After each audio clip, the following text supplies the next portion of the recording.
Nvidia man, Brandon, Big A. We here for the chance gambits, win games. It's that in frames. Lived lavish before the rap shit came, a chat knew the name. Not regular hands, man, these is Franks. No time to sleep, Ari, things at stake. New high time on the clock to beat. We don't clock the feed, we don't clown around last place.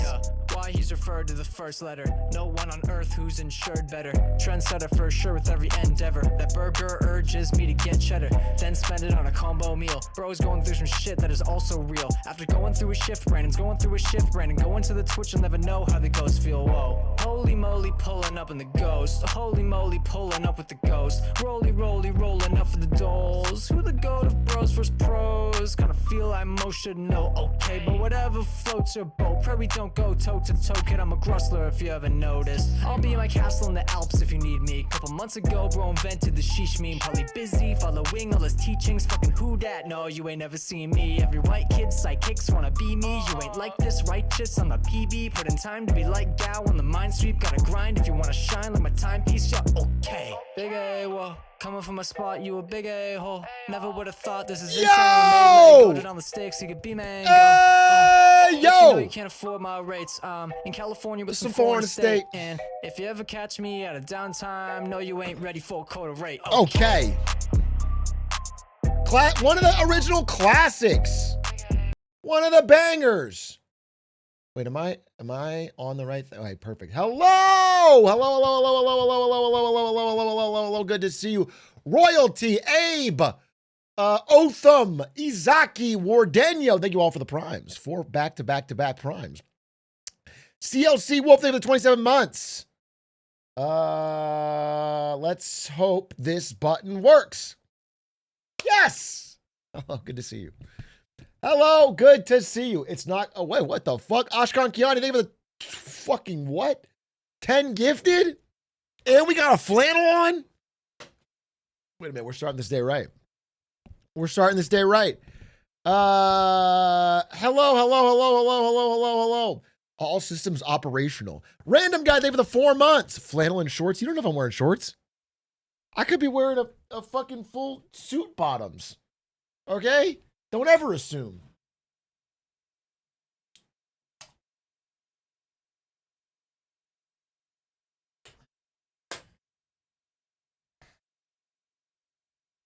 Don't ever assume. It's hot in here. Yeah, don't. I'm not going to apologize. I'm not going to apologize. Anthrix 3D, thank you for the prime. Yo, I think your suit bottoms are ripped right at the knee line. Yeah, well, that's just unfortunate. It's because I can't get new ones. I shouldn't be poor shamed just because my suit bottoms have worn down to the knee.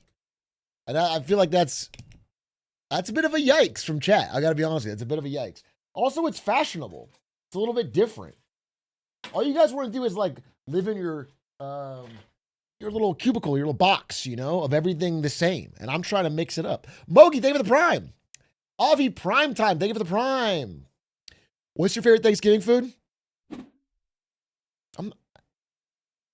Actually, I was going to say turkey. It's ham. It's ham. I like ham on fucking Thanksgiving. That's my honest, except if the cranberry's really good. Turkey is a C or B tier food that goes up 2 tiers with the right cran. So it could go up to S, but that's sort of how I see it. You know, I'm working on a book. Open Roadie, think of the tier 1. Hey, Dr. Carb. Chunky Nosher. I may actually watch this week. No, I may not. I don't know. I'll see. But I was waiting until after their documentary. But now that it's over, I can watch yours because I won't feel like I'm undermining if there's some of the same footage. Chives, thank you for the prime. New Money Works got you in the video. Bro, we're doing the NVIDIA Oracle OpenAI. We're just watching each other's videos, bro. He didn't left a comment on the last one. It was cool to meet you. Hey, J-Con, first person who was at the live show. I got to meet a lot of people at the live show. It was very nice. It was very fun. If you were at the live show, Fango was at the live show. They say you should never meet your heroes. I'm glad you met me on Saturday. Are you saying that you're my hero? Or what? I don't understand. What are you saying? Or if I'm your hero, then why would you never meet them? Why are you happy to meet me? I get it. What you're saying is they should never meet your hero. You met me and you're happy because I'm not your hero. Okay. Unnecessary. I didn't assume I was your hero. There's no need to make it so pointed. There's no need to make it so pointed. There goes my hero. Watch him as he goes. Giga brain analysis is the way exactly. That's why I get to the bottom of it. Yo, Big Ed, you listen to Nickelback occasionally? Love from the UK. Is this what you worry about in Britain? You guys have bigger problems than this. Whether or not I listen to Photograph every now and then shouldn't be a problem to you. But sometimes I do.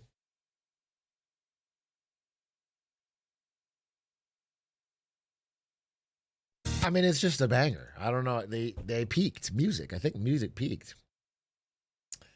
I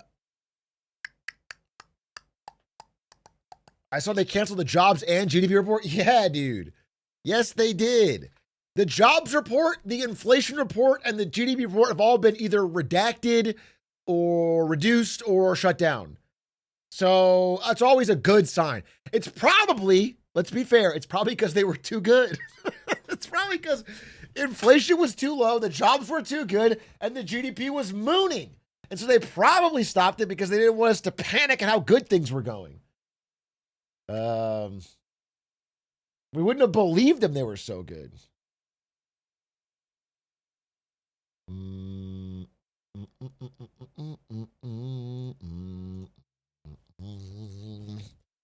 That's not even feasible because Trump would be personally right. You know the truth. Social if that was true. I mean, he does that anyway. He does that anyway. But yes, we are seeing some very weird things about. Also, this was funny. Some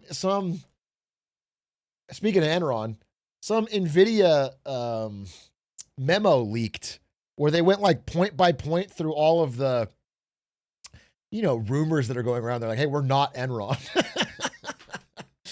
Do you guys know? I mean, by the way, I agree that NVIDIA is not Enron. By the way, I want to be clear. I poke some fun. I do think there's some questions about this whole AI bubble that I have will continue to reiterate, but I don't think NVIDIA is Enron. However, it is really funny that when Enron was found to be a massive fraud and was delisted from the stock exchange, the NASDAQ, do you know who replaced them in 2001? It was NVIDIA. NVIDIA is the company that replaced Enron in the stock exchange. That is like fucking crazy. That is the slot went out and the slot went in, and it was, what a wild ride. Look at this photograph. Every time I do, it makes me laugh. Real life is truly cinema. That's what I think about it. You know what I'm saying? Like some of you guys are like, oh, this is like not fun to be living through such crazy times. And it's like, it's cinema. Okay? There's no downsides. There's no downsides. And we all have equal economic security right now, and we're all hitting the problems the same. And we can all agree on that. So, Quilby, thank you for the Quilby W with the prime. 27 minutes. Hey, Big A, great meeting you. I was the one with the disposable camera. It was nice meeting you. It was very nice meeting you. It was nice meeting everybody. Dude, people aren't going to believe me in this chat. And it's sad that you won't believe me. But I actually think that was how do I put this? I don't want to sound strange. It was such a great group of people. I'm gonna say the word normal. Everyone was fucking normal. Everyone was normal. It was like it was a shockingly normal. Everyone was great. I'm not kidding. Like it was, and that's widely agreed. That's widely agreed. Like, I don't know. It wasn't. I wouldn't say shockingly like in a bad way, but you just wouldn't assume. Everyone was like it was just great. It was fun. Here's what I'll tell you. So we were thinking, this is not confirmation or anything. We were thinking about one day doing some lemonade stand live shows, with Vox. And I think Doug and Aiden had such a good time at this live show that they want to do it more now. I think they'd be more, I don't know. It was like everyone had a good time. Everyone was nice. It was just fun. Yeah, I'm not kidding. I had a good time. Big A, nice to meet you. I was the one with the creepy camcorder. Oh yeah, there were some people that were weird. Okay. This guy, big man, small shaft though, did show up with like the Joker camcorder, and then we instead of a selfie, we took a fucking like a message to Gotham. It was like, yeah. It was pretty good though. I'd say it was pretty sick. No, it was nice. People were talking to each other. People were having a good time. I think the name tags is a good idea. I think people felt confident to like talk to people, introduce themselves. People were vibing during the album. I don't know. I thought it was great. I think, we had tech issues I heard on the live stream, but in person, it went really well. Big guy, I have to confess, I raised my hand when you asked for a dermatologist. You're not a dermatologist. Okay. Wait, so are you the one that said all three of us were certified bald because of your experience in dermatology? And you didn't have any experience? Interesting. Very, very interesting. I guess that means I still have hope. I told a story, but I'm not kidding. I talked to a sponsor person, an agent, I guess, agency. And I was like, please fucking get me a finasteride sponsorship. I'm not joking anymore. Okay. We're getting it started. We're starting it next year for the year of health. Okay. We're getting on one of them, any of the brands. That's the fucking plan. Just go to Turkey or whatever. Bro, first of all, I'm going wherever Elon Musk went. I'm not going to fucking Turkey. I'm going to fucking wherever he went. Somewhere fucking crazy. I'm going to fucking the Maldives or where Mars, North Korea, wherever he fucking went. Nvidia's saying they're not Enron. Atrioc to make a core bill on Nvidia heads. Fucking true, dude. They give it to 29. My dad's a genuine hair transplant doctor in Canada. Okay, let's relax. I don't need a hair transplant. Let's relax. I'm just talking about a little fin, okay? A little fin on the top. That's it. I'm not fucking, all right? Maybe in 10 years we'll talk about a hair transplant. I'm not, it makes me think Nvidia is Enron with how much they say they aren't. Well, I wouldn't say that's fair. Okay, because that's like an unlosable battle. If you say you're not Enron, well then that means you must be Enron because you're protesting too much. And then if you say you are Enron, it's like, well, that's proof you're Enron. Okay, I just think Nvidia has a vested interest in nobody, not even their own book. Like I'm so much less worried about Nvidia's books than all of their customers' books. But I think Nvidia is just like, well, let's all just avoid looking at it.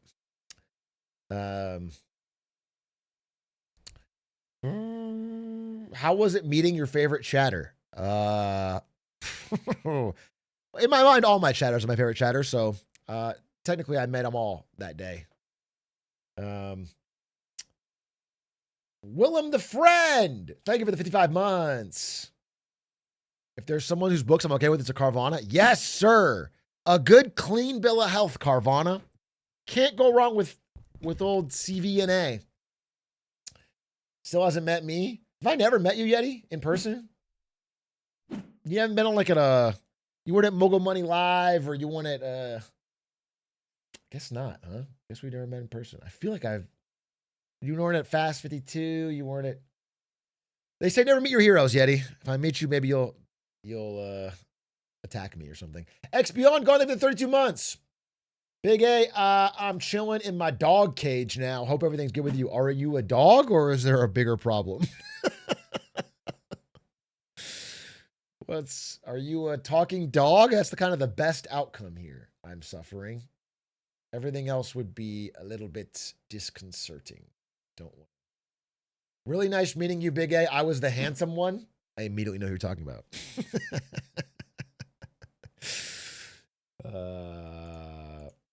Good to meet you.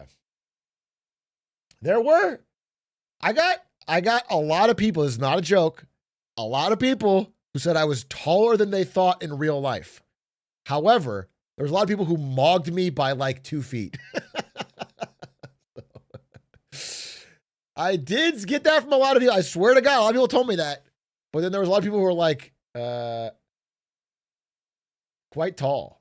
There was quite a tall group of chatters, honestly. If I had to guess. Bro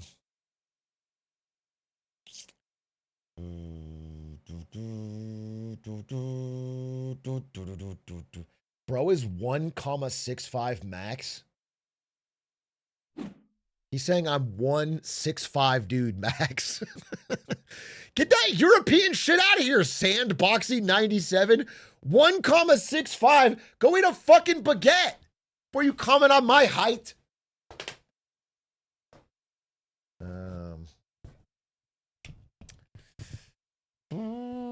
I just ate a baguette, dude. What the fuck?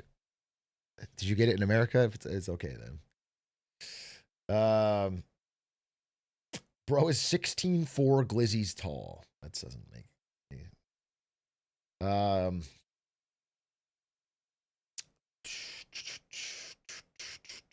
I shook his hand twice. You have very soft hands. Parentheses compliment. Oh, thanks. Thanks. It's a strange thing to say, but since you put parentheses compliment, now I feel good about it. I shook everyone's hand and I didn't get sick. That's actually crazy. Dude, I was so confident. I was telling Ara, I was like, I'm sick for sure. After the event was over, I'm like, I'm 100% sick. I will be sick. I'm going to be sick tomorrow. I can already tell. And then the next day I wasn't sick. And today I'm not sick.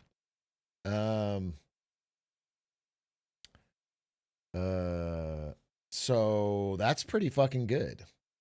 I survived. I did not get Atrioc rot. Iconic. Thank you for the 11 months. Flagerino, Nady Boy, they've been tier 1. 6 months in advance, Nady Boy. What the hell? Thank you for the 6 months in advance. Who knows what we'll be doing in 6 months? Probably storming the Capitol to help. Storming the Capitol to counter protest the other rioters, okay? To get them out so we can give it back to Trump. That's my plan.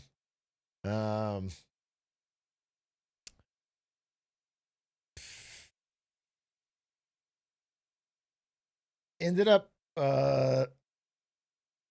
wait, has anyone made an Atrioc D's nuts joke yet? What is the joke? What do you think the joke is there? There's no one made it because there's no joke to be had. You can't just say the name of the event and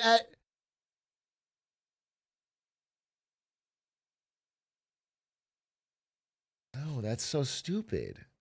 That is so stupid. No one talk like this in person. just to be clear, there was like hundreds of people there in person and nobody talked like this. And then you guys get online and you're like, oh, what about Atrioc D's nuts? Okay? It's a shocking difference. All right? They weren't all thinking it. Although I did have to sign, this is not a euphemism. I had to sign a literal hot dog. I had to sign a fucking glizzy.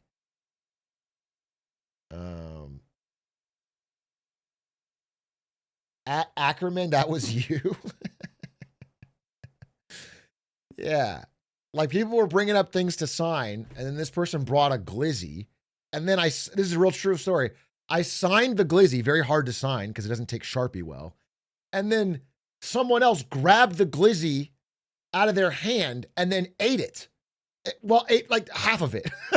And then they said, can you sign it again on the half that wasn't eaten? I'm not kidding. This sounds insane. This exactly has happened. This did happen. I assume it was a planned bit. Normal. I guess I'm undermining the normality here with these stories. But you're only hearing the no, it was actually quite normal.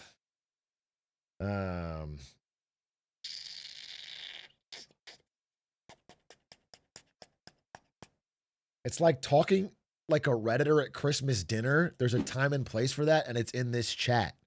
First of all, this chat's not a time and place to talk like a Redditor. Talking like a Redditor, there's the time and place for that is in hell, where you belong. There's no normal time to talk like a Redditor. And then at Christmas dinner, you shouldn't be talking like any sort of online movement, Redditor or Atrioc chatter or anything. You should talk like a family member. So that just happened. Wait, have you seen this guy? Wait, I sent myself funny TikToks and IG Reels and YouTube Shorts because I might want to watch them. Although I'm going to talk about MTG here in a second. And I ain't talking about Magic the Gathering. Zoomer? Yeah. Yeah, I'm trying to relate to the Zoomers here.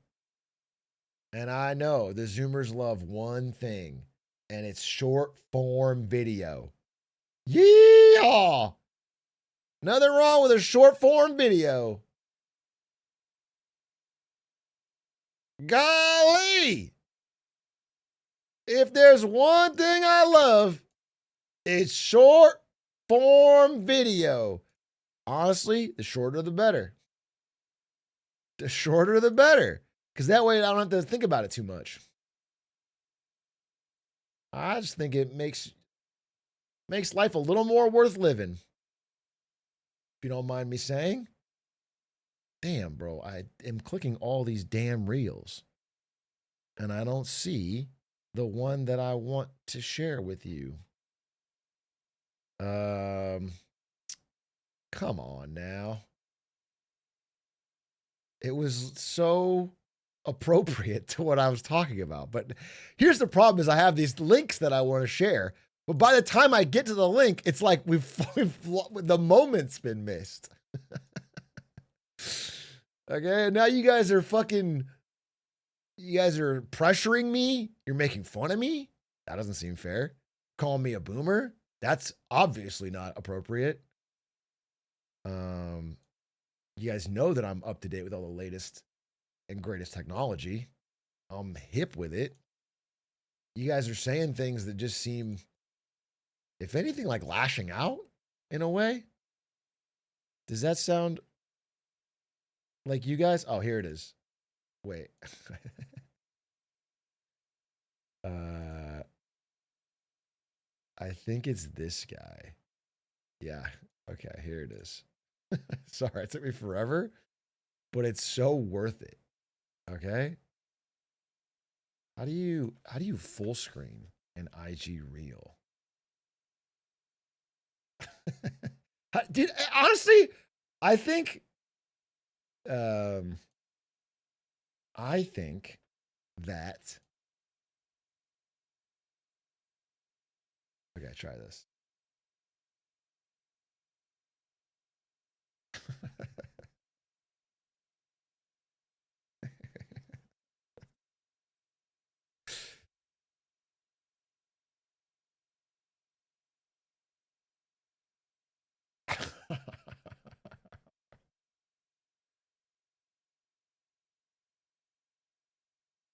You can't hear it?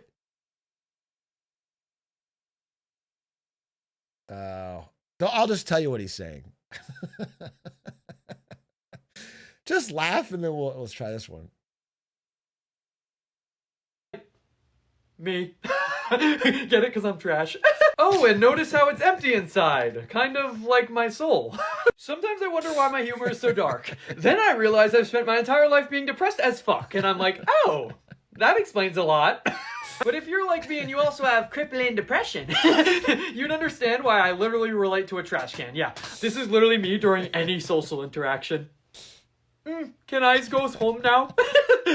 Okay, does anyone else find it fucking depressing that I actually relate to a fucking trash can? Okay, why did I just see this trash can and I was literally... This exists in real life, and I thought it was very accurate. I can't with adulting today. I'm just a baby. I don't know how to adult. Well, only 1 hour 35 minutes till I could go home to my doggos. Well, this is just Bunch me. of cute little chonkers they are. Can you repeat what you just said? I'm feeling a little confuzzled.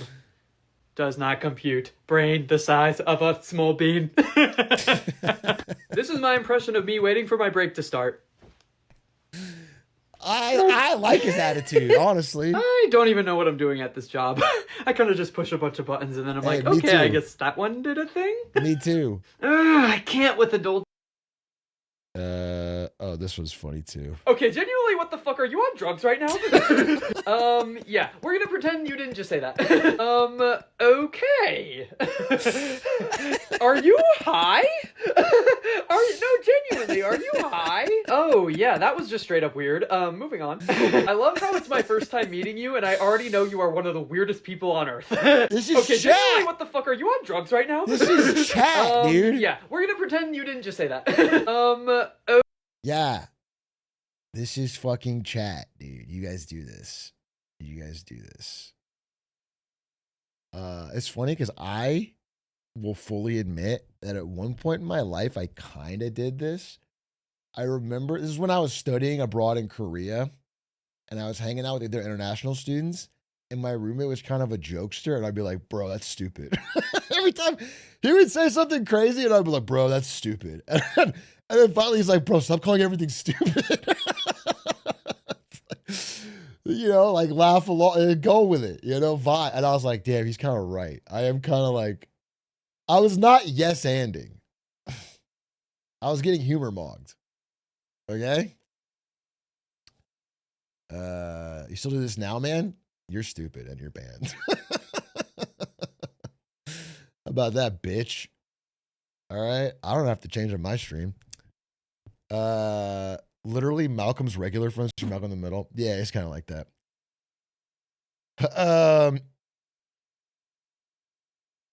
You do this to punch Atrioc, don't lie. More people should have done it to punch when he was growing up. Then maybe he'd be okay. Okay, the problem is he's been enabled. That's the problem.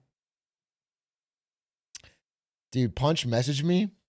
Well, let's do a little Punch update, dude. Punch gives me a random life update out of nowhere every 2 months. Let's see what Punch told me. Punch said, yo, I'm feeling sick. Bought 3 pairs of shoes. I'm going to play Witch It with all our friends soon.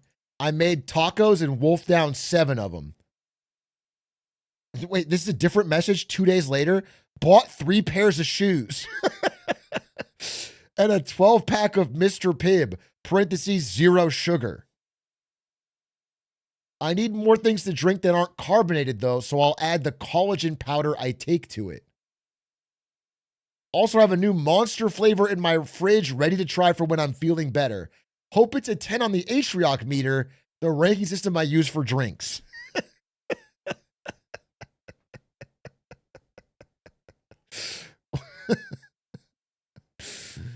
What are we talking about?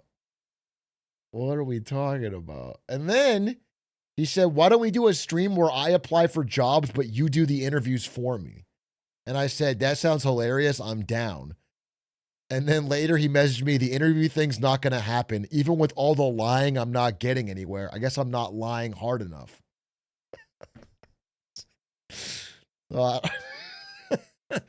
Which I do feel bad about, but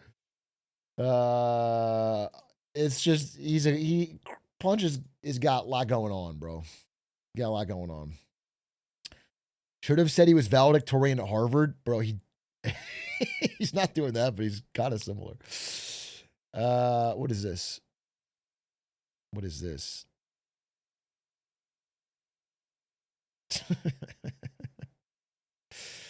Wait, Donald Trump is reportedly pressing the Ellisons to make a new Rush Hour film at Paramount. And then Dan Carney said, what happened in that Zoran meeting? I don't know. But that is very funny that the president is pushing for Rush Hour 4. Do you think that's the problem right now, Mr. President? Is our lack of Rush Hour sequels? That everyone would be pretty happy unless, or people, yeah. You guys are all saying yep. So if you had a button that would fix the economy and a button that would release a new Rush Hour trilogy, honestly, could be the same button. I can see his point now. I can see his button. I can see his points. 4, 5, and 6? How old's Jackie Chan now? Bro's got to be up there. How old is Jackie Chan? 71? Bro's about to be president. Bro's about to be president. God damn, 71. He can't do 3 more Rush Hour movies. Well, he might be 72 as of soon. Rush Hour 3 came out in 2007, right before the big financial crisis. Coincidence? So what you're saying is the second we stopped producing or making Rush Hour films, the economy tanked and has never recovered, is what you're trying to imply. Because another way to read that is that a Rush Hour movie is the harbinger of a recession.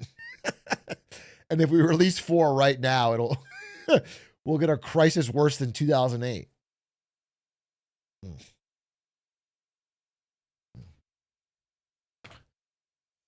An actor from Hollywood past 70 is perfect for government. Bro, President Jackie Chan wouldn't be so bad. You guys, I would fuck with. Sorry, I paused. I would fuck with President Jackie Chan.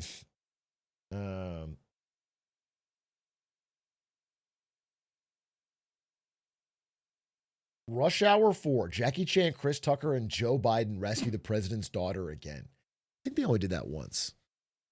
Is the plot of Rush Hour 3 they rescue the president's daughter? I don't remember Rush Hour 3. And they go to Paris. That's all I remember. Isn't that 2? No, that's 1. That's not even 1. I mean, it's an ambassador's daughter in 1. And in 2, it's like a fake casino to launder money. And then in 3, they go to Paris. I don't know why. I haven't watched those movies in a decade. You should rewatch Rush Hour 1 and possibly even 2 every 5 years because they're good for the soul and the mind. Rush Hour 3 you can skip. Respect 3? Absolutely don't respect 3. Only people that respect 3 are people who are really young in 2007. That's it. The only people who respect 3 are essentially Zoomers, right? You had to be born in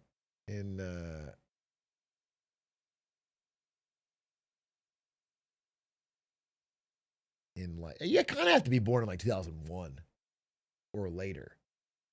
And then you saw Rush Hour 3 like in 2010 on DVD or something. And then you're like, wow, it's a good movie, but it's it obviously isn't, but yes.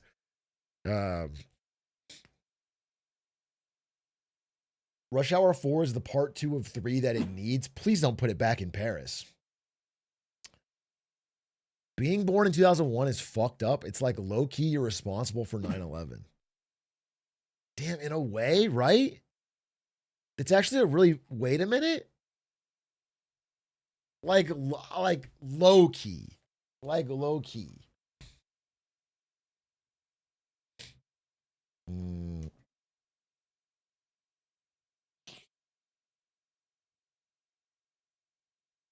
Uh-oh, responsible for Chernobyl then? Like, what am I responsible for? The Berlin Wall falling? That's pretty cool, actually. One of my best friends was born on 9/11/2001. I think she did it.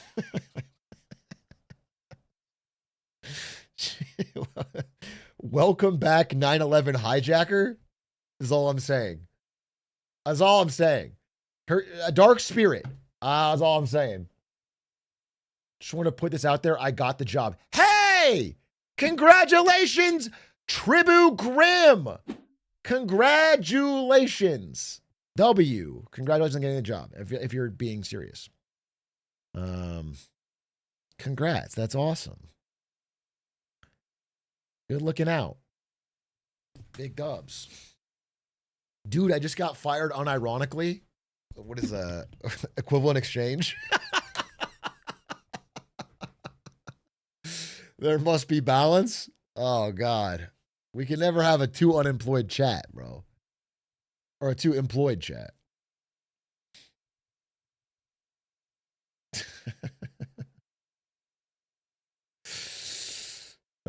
Yo, I just got a 14K raise last week. Uh-oh, someone's pay is getting docked. Fuck. Check your paychecks, folks. 14K is missing. Oh, brother. This is such a terrible mindset. The idea is that every chatter is sad for someone else's success because it means it's a zero-sum game. That's not how it works, folks. That's not how it works.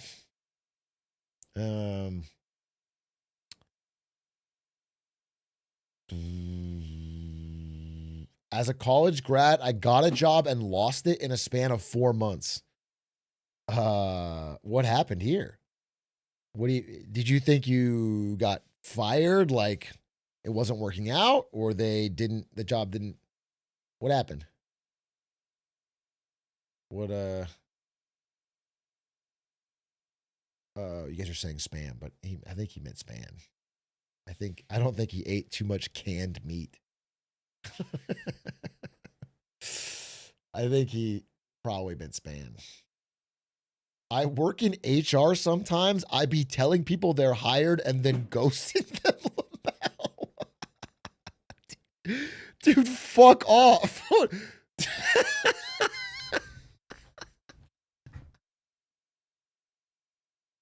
That's so crazy. That's so crazy to say with a lamau. That's crazy. I think he's joking. You guys relax with that. It's so funny. Least evil HR person. Okay, not that I'm a fan of HR in any way, but I do see all these memes. I see all these memes of like, where's the one? You know, all the HR memes. And this is the one. This is the one. Wait, I need to see the actual original.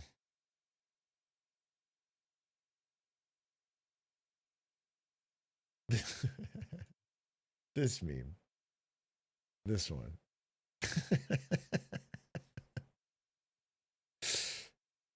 But I just think it's a little misplaced, the anger. Not that HR is fucking beneficial in any real way, but they're not the reason there's no jobs at the company. You know, it's not like the company's like, we have to hire all these roles, and then HR is hiring nobody out of a pure glee. It's not. They're like they are the middleman in that situation.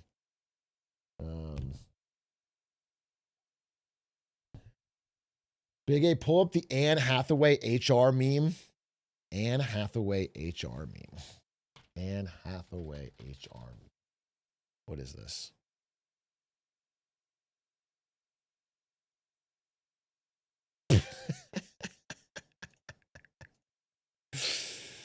POV. HR lady who majored in psychology at a no-name school in Florida is about to throw your resume in the trash.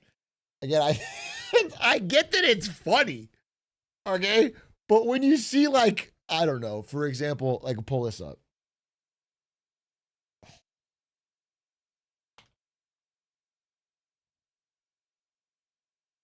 Like, I think a lot of these jobs are all these memes made by people who work in software engineering. And it's like, it's not, this to this is not because they started hiring more Anne Hathaway HR ladies. Okay. This is software engineering jobs. Okay. This is not, it's not because Anne Hathaway started smiling more. That's not the reason, bro. That's not the reason. There's not like a bunch of jobs that are waiting there if these gatekeepers weren't in your way. I think it's a funny meme. Don't get me wrong. Can't rule it out. I can rule it out, but I guess you can't rule it out. That's fine. I don't know. There's a real correlation between the birth of Anne Hathaway and all of my problems. He makes a strong case. Is that why some people don't like Anne Hathaway? Because she happens to coincide with their problems? That's interesting. That's interesting. Do you know that Anne Hathaway started getting more famous around the 2008 recession? Weird, right? It's almost like everyone else's despair is her gain, in a way. That feels weird. It's causation, not correlation. You sick? Sounding a little stuffy. I'm not sick. Don't imply that I'm sick. I'm not sick. Wait a minute. Where was Anne Hathaway on 9/11? Anne Hathaway movie 2001. Anne Hathaway's first big film was Princess Diaries, which happened in 2001. Wait a minute. Does Anne Hathaway's success mean the rest of our failure? Wait. This theory has legs. Holy fuck. Okay, well, tomorrow, if we hear that Anne Hathaway, like, wins an Oscar or something, get in the bunker. Get in the bunker. Holy fuck, dude. Osama bin Hathaway. Okay, relax with that. She's a fortune vampire. I think there's... She's about to release Devil Wears Prada 2. Mr. President, get down. I'm not going to say. Sweet eyebrows, stay for the prime. As long as Emma Stone keeps acting, no other actress is winning an Oscar. World's biggest Emma Stone fan. Person who believes no other woman on earth can compare to Emma Stone in the field of acting ever. Yeah, she's good. She's a good actress. I don't she certainly hasn't been winning every single best actress every year since she's been active. So I don't know what you're talking about. It's not that,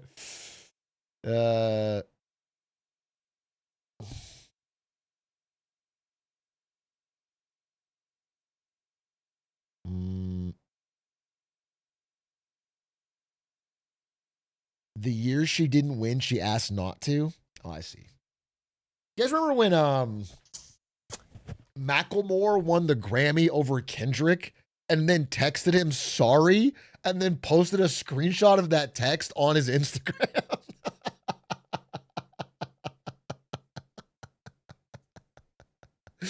That was the most like pick me ass thing I'd ever.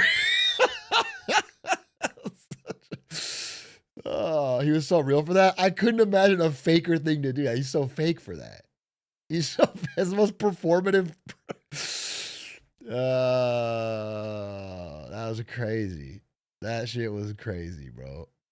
Small ant to you when you lost Speedrunner of the Year. He did do that, but he didn't post it. That's the thing. Kept it real. Bro, what if you really felt bad? If you really felt bad, then first of all, you got two options. One, you can decline the award and give it to fucking Kendrick. Two, you could text him in private and not make it a thing. Those are two ways if you fucking feel bad. Or three, you could go up there on stage, accept the award, then do a performance. Just do what Kanye did and take the mic. Oh, yeah. Yeah. And then Drake said, to name just Kendrick, that shit made me feel funny. No, in that case, you robbed everybody. We all need text messages. That was the other funny part. Was Drake feeling some type of way because he also lost and didn't get a text?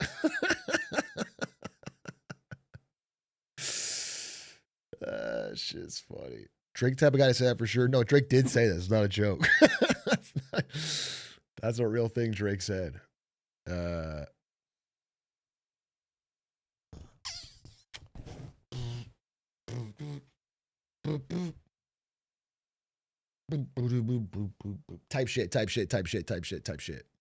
Type shit, bro.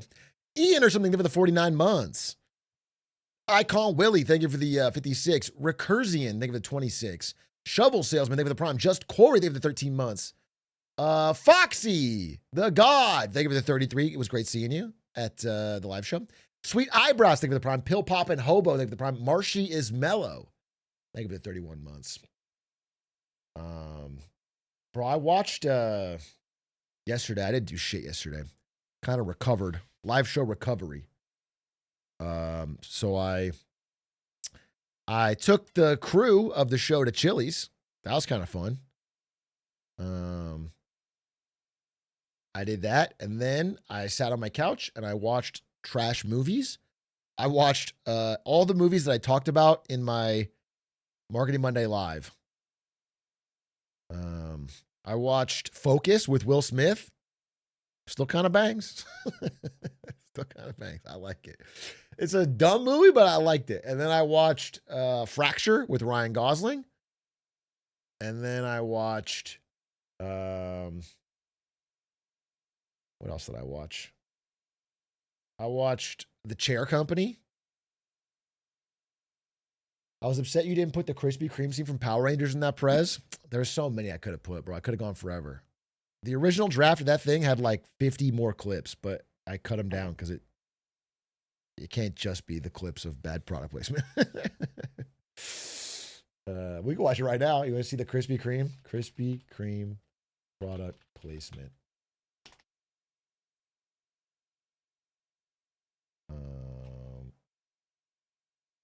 Scene. Power Rangers.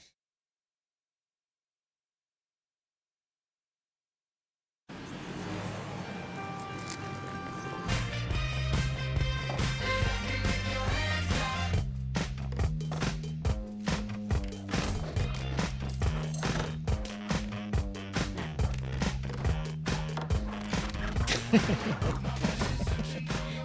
set it down in the steps. Where? What does that mean? What's it called? It's a Krispy Kreme.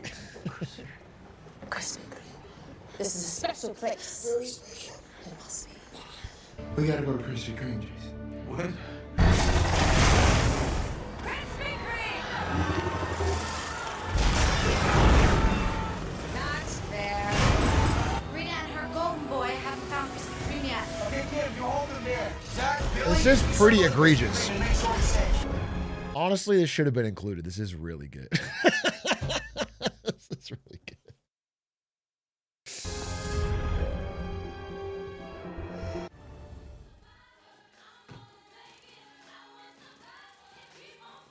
She even eats. You Krispy Kreme motherfucker. That's just good marketing. You know what I'm saying? That's just good marketing.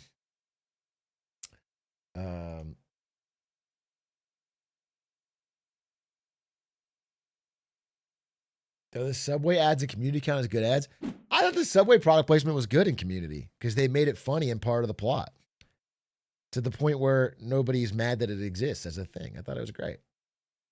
They're not trying to trick you, bro.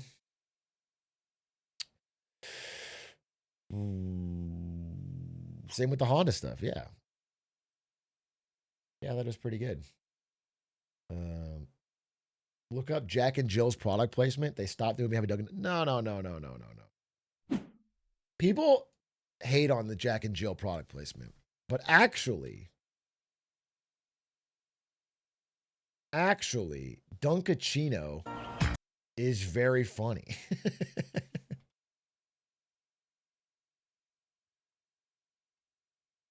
And it's more of a commentary on product placement. Okay?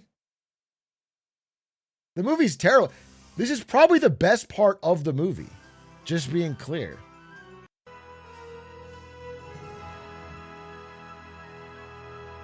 I mean, that's funny.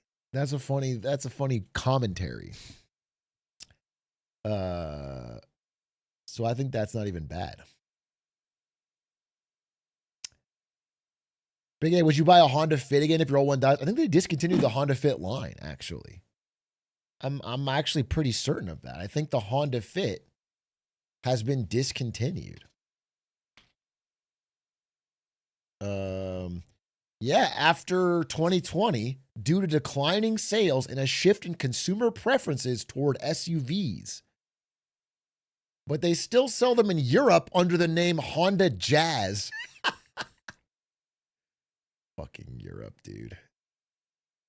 Honda Jazz. What is it, Jazz Friday? Yeah,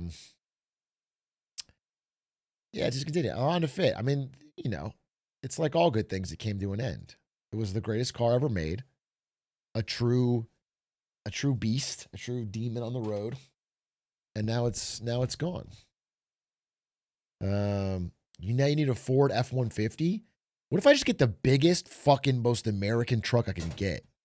Or like a stretch Hummer. What if I get like a stretch Hummer or a Cybertruck? And that way people know that I'm cool.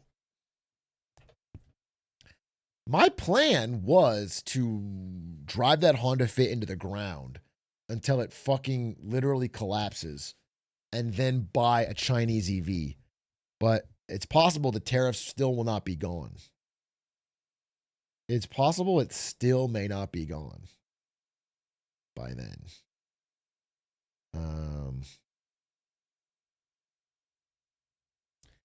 Have you seen this type of ad in movies? Yeah. We showed that on stream. We did that on Marketing Monday or something. Oddly Human Day for the 6 months. I'm not sure yet, but I will. How many people will you kill in a Chinese? This is your first time chat message. What is the implication? That I would drive my regular car fine, but when I get a Chinese EV, I'm going to be running people over on the road? Just steal Ludwig's K truck. The keys are in the glove box. I don't want that fucking truck. The thing's on the wrong side. I don't want that fucking truck. He doesn't even drive that truck, bro. He rides his little fucking scooter. Pretty much everywhere, and then he drives the other car.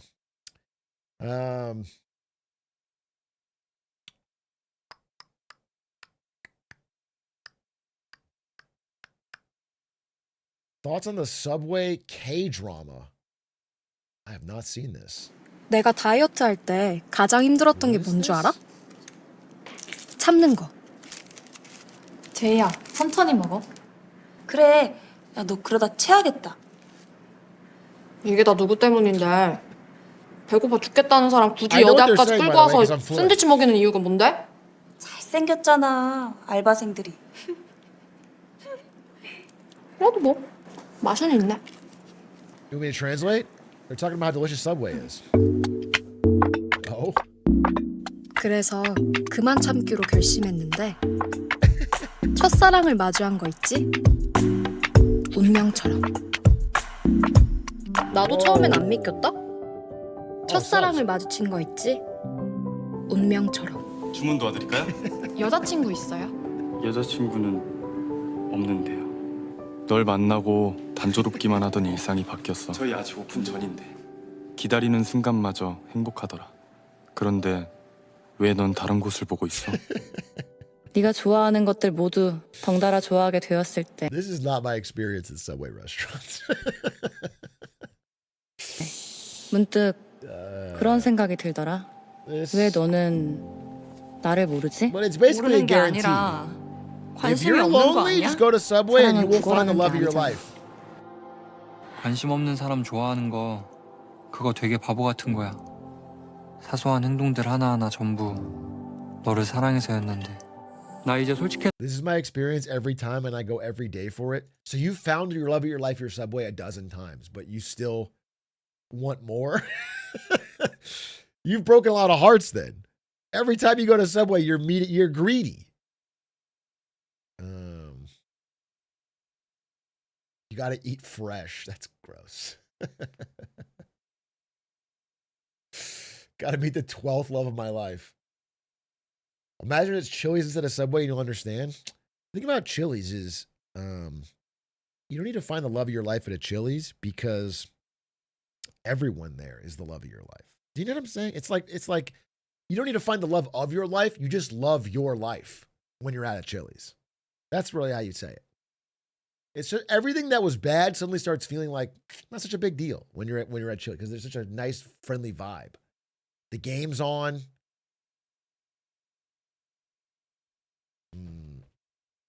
They keep breaking up with me when I demand we get matching Subway tattoos. Okay. Okay. Let's see. You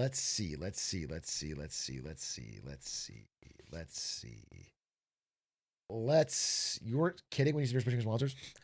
I don't have any sponsors, bro. All the sponsors, I talked to this agency person. All the sponsors they bring me are like shit I have to say no to. I got a sponsor today, a request. They said, this is the biggest one we've ever, it was like 6 figures. And I was like, well, hey, I'm interested. And it was for like a website that lets you to fake invest in content creators. It's like they have this massive disclosure thing. It's like, this is all extremely speculative, illiquid, and a high degree of risk. You could lose your entire investment. It's like crowdfunding content creators with your own money. And I was like, I can't do this. I can't promote this. Like the money would be really nice, but it's such an like people are going to punt their money on fucking Hank Greene or something. And people are going to lose their fucking shirt. Dude, it's not,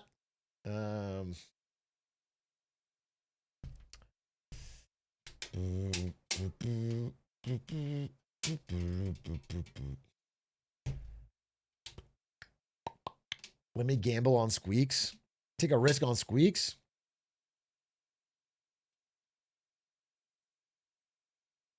My super conservative mom just told me she's going to put a rack a month into NVIDIA starting now. I don't know what fucking Fox News-esque article told her to do that. I don't know how to explain it. It's a terrible idea.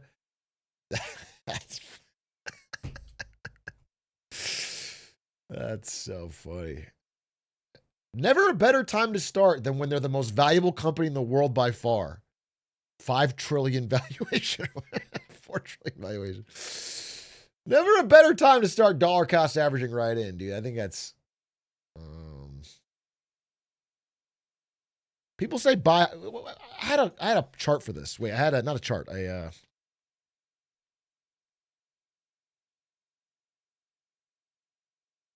Dude, I'll never find it, I get. Wait.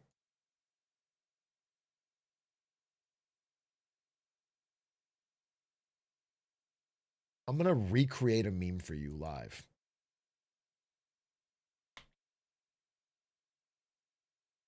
I'm going to recreate a meme for you live because I don't have it. Okay? So it's going to look like this. It's going to look like this. Okay. Don't worry. This is incredible. Well, you're about to get a true experience.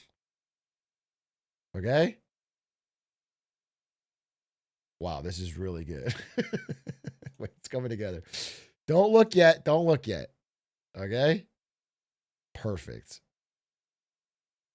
This is the meme. All right, wait. And then the monkey says bye. Okay? And then when it's at the bottom and it's red, they sell.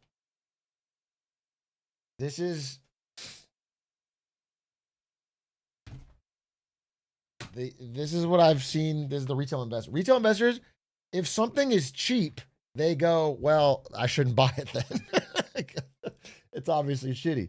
And then if something is fucking overwhelmingly pumped, that's like, oh, well, that means it'll happen forever. I have to buy. Like they only feel confident to buy once it's already ran up massively.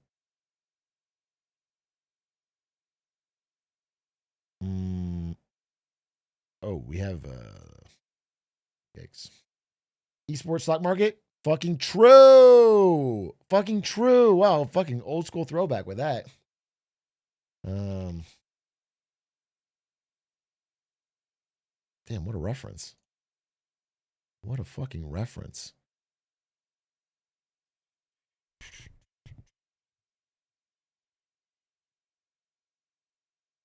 You can actually bet on the streamer awards on Polymarket, like only 1K though. All right, punt it all on Squeaks for the surprise streamer of the year award winner. The returns will be insane.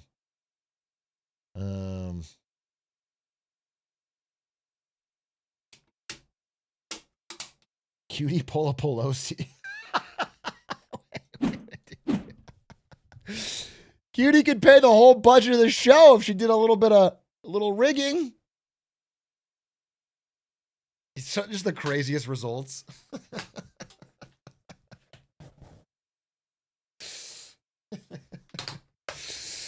Fucking Slime wins the Sapphire Award. Fucking 10,000x return on Polymarket. I don't know. That was the vote. That's what happened.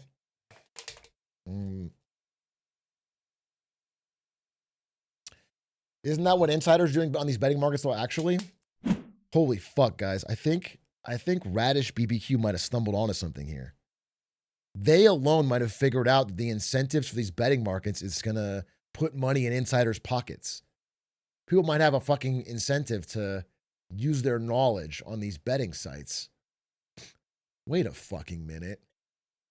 Now that you say it, I actually am thinking that actually could be true. You might have stumbled. You might have blown this whole thing wide open. Hey, stay safe, Radish Barbecue. This story is too big. They might try to take you out for this.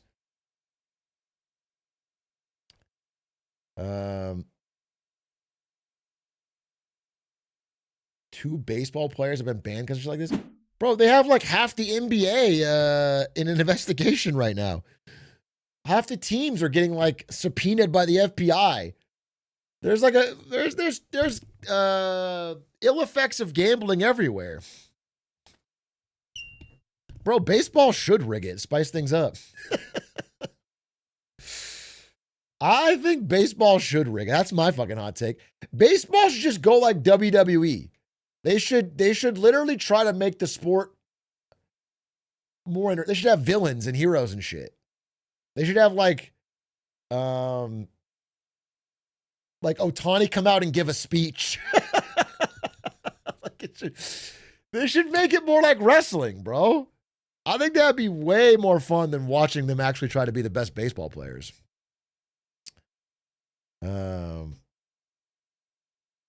Yeah, like Ohtani should come out and say like some heel shit. He should like burn an American flag or something. And the crowd's going, boo. And then he laughs. And then he tosses a ball up, home runs it. That shit would be fucking awesome, dude. That shit would be awesome. People would fucking tune in for that. Logan Paul comes in a big Prime outfit. Yeah. Let him play, ref. Let him pray. Let him play. Would Lud still love him? Hey, more. Atrioc gonna love the steroid Olympics. Is that a real thing? I thought it was a joke. Steroid Olympics. Olympics. Wait, I gotta start. I gotta. Oh my God, the enhanced games. Wait, I think I've seen this. The enhanced games are coming in 2026, where everyone can use performance enhancing drugs. What's the difference? Hey, yo! You know what I'm saying? Okay, zing, but I'm.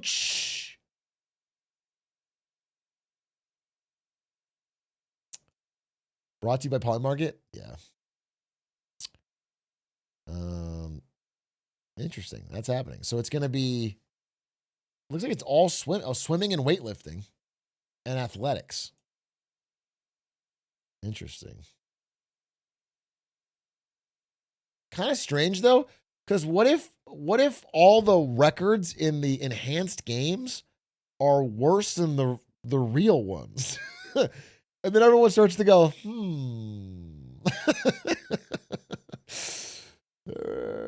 interesting. Very odd.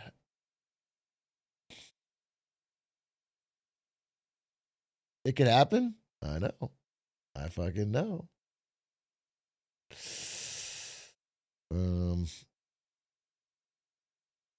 I'm sorry, but those Phelps medals are Mickey Mouse. He was enhanced. Never speak ill of Michael Phelps, okay? The only thing he was enhanced on is a little bit of weed. My man chiefed. Okay? That's an American hero right there. That's a patriot. If D-Day 2 was today, he would lead the charge and storm the beach without a boat, looking like this. And then the German bullets would bounce off the medals, and we would all fucking follow behind him. So, don't ever fucking talk shit on Michael Phelps.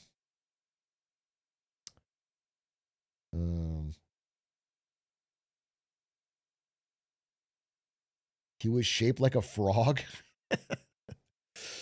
Okay, make a sport where the ideal body type is like a frog, and then shocked Pikachu face when after fucking decades of competition, you get a frog-like dude.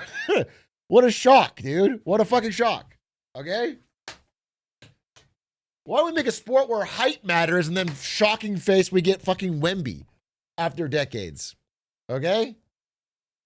That's just how it's gonna go. That's how it works. JC won't make it 38 months. Okay, wait. Ladies and gentlemen, there was a shocking political development while I was doing this live show, so I couldn't respond to it on time. But Marjorie Taylor Greene resigned and made an 11-minute video explaining her reason to resign. It's actually pretty insane. Fox News alert, autism alert. The files got her? No, I don't think the files got her. It's so insane you'll agree with 90% of it. Yeah, I haven't watched the full thing, but the quotes I've saw, I was like, damn, I mean, she kind of spinning. So I do want to watch it. And I want to see, again, you know, if you want a little context here, this is in response, I suppose, recently to the public feud she's been having with Trump over the Epstein files as she pushes to get them released. And her resigning is actually a bit of a problem for the Republican majority. So she's done damage to Trump's coalition and psychological damage by breaking ranks here. So it's actually pretty fucking interesting, and I do want to see what she said. I'm interested in was the post that she put up moments ago. This is her message to Georgia's 14th district. I hope there's no She is saying thank you to her constituents. Again, she wrote that long note on social media. She also released the video attached to this post. We just got the video in-house. Let's play it. This is the full thing. Hi, everyone. I've always represented the common American man and woman as a member of the House of Representatives, which is why I've always been despised in Washington, D.C., and just never fit in. Americans are used by the political industrial complex of both political parties, election cycle after election cycle, in order to elect whichever side can convince Americans to hate the other side more. And the results are always the same. No matter which way the political pendulum swings, Republican or Democrat, nothing ever gets better for the common American man or woman. The debt goes higher, corporate and global interests remain Washington's sweethearts, American jobs continue to be replaced, whether it's by illegal labor or legal labor by visas or just shipped overseas. Okay, I'll say a lot of truth in that, especially in the past few decades, especially if you're like young, it's like your whole life. So 100%. I will say that's like not entirely true of all American history, and certainly things have gotten better in different decades of Americans' history. But we've had a pretty declining crop of candidates in recent years, and especially I think like especially because it's been all boomers, and as boomers have gotten older and more out of touch, it's just gotten worse and worse. I definitely feel like a part of it is the deep stranglehold at every level of politics, from local all the way to the top, that boomers have had, and as they've gotten extremely old and extremely wealthy, it's become more of a problem. Businesses continue to be swallowed by big corporations. Americans' hard-earned tax dollars always fund foreign wars, foreign aid, and foreign interest, and the spending power of the dollar continues to decline. The average American family can no longer survive on a single breadwinner's income, as both parents have to work in order to simply survive. And today, many in my children's generation feel hopeless for their future and don't think they will ever realize the American dream. And that breaks my heart. I ran for Congress in 2020 and have fought every single day believing that Make America Great Again meant America first. I have one of the most conservative voting records in Congress, defending the First Amendment, Second Amendment, unborn babies, because I believe God creates life at conception, and I love to fight for the little guy.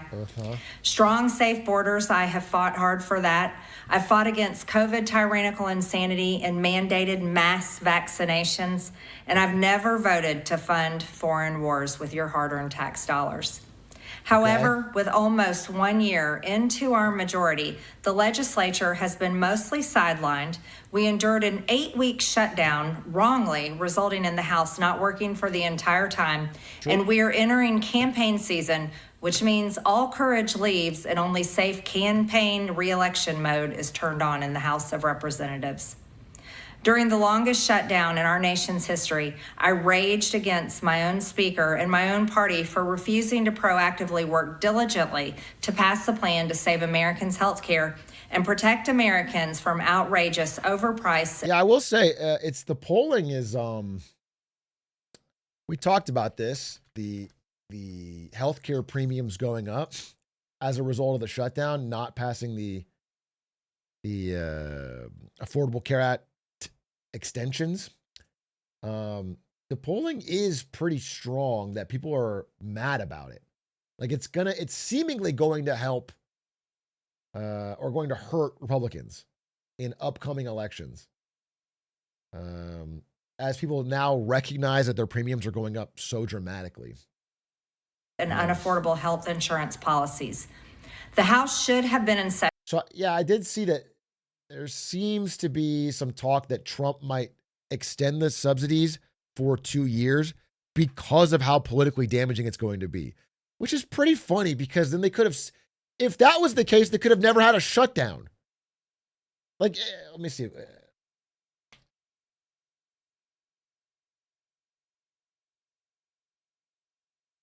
Yeah, this is like 2 hours ago. It's like, what a joke, dude. What a that was the whole point of the shutdown.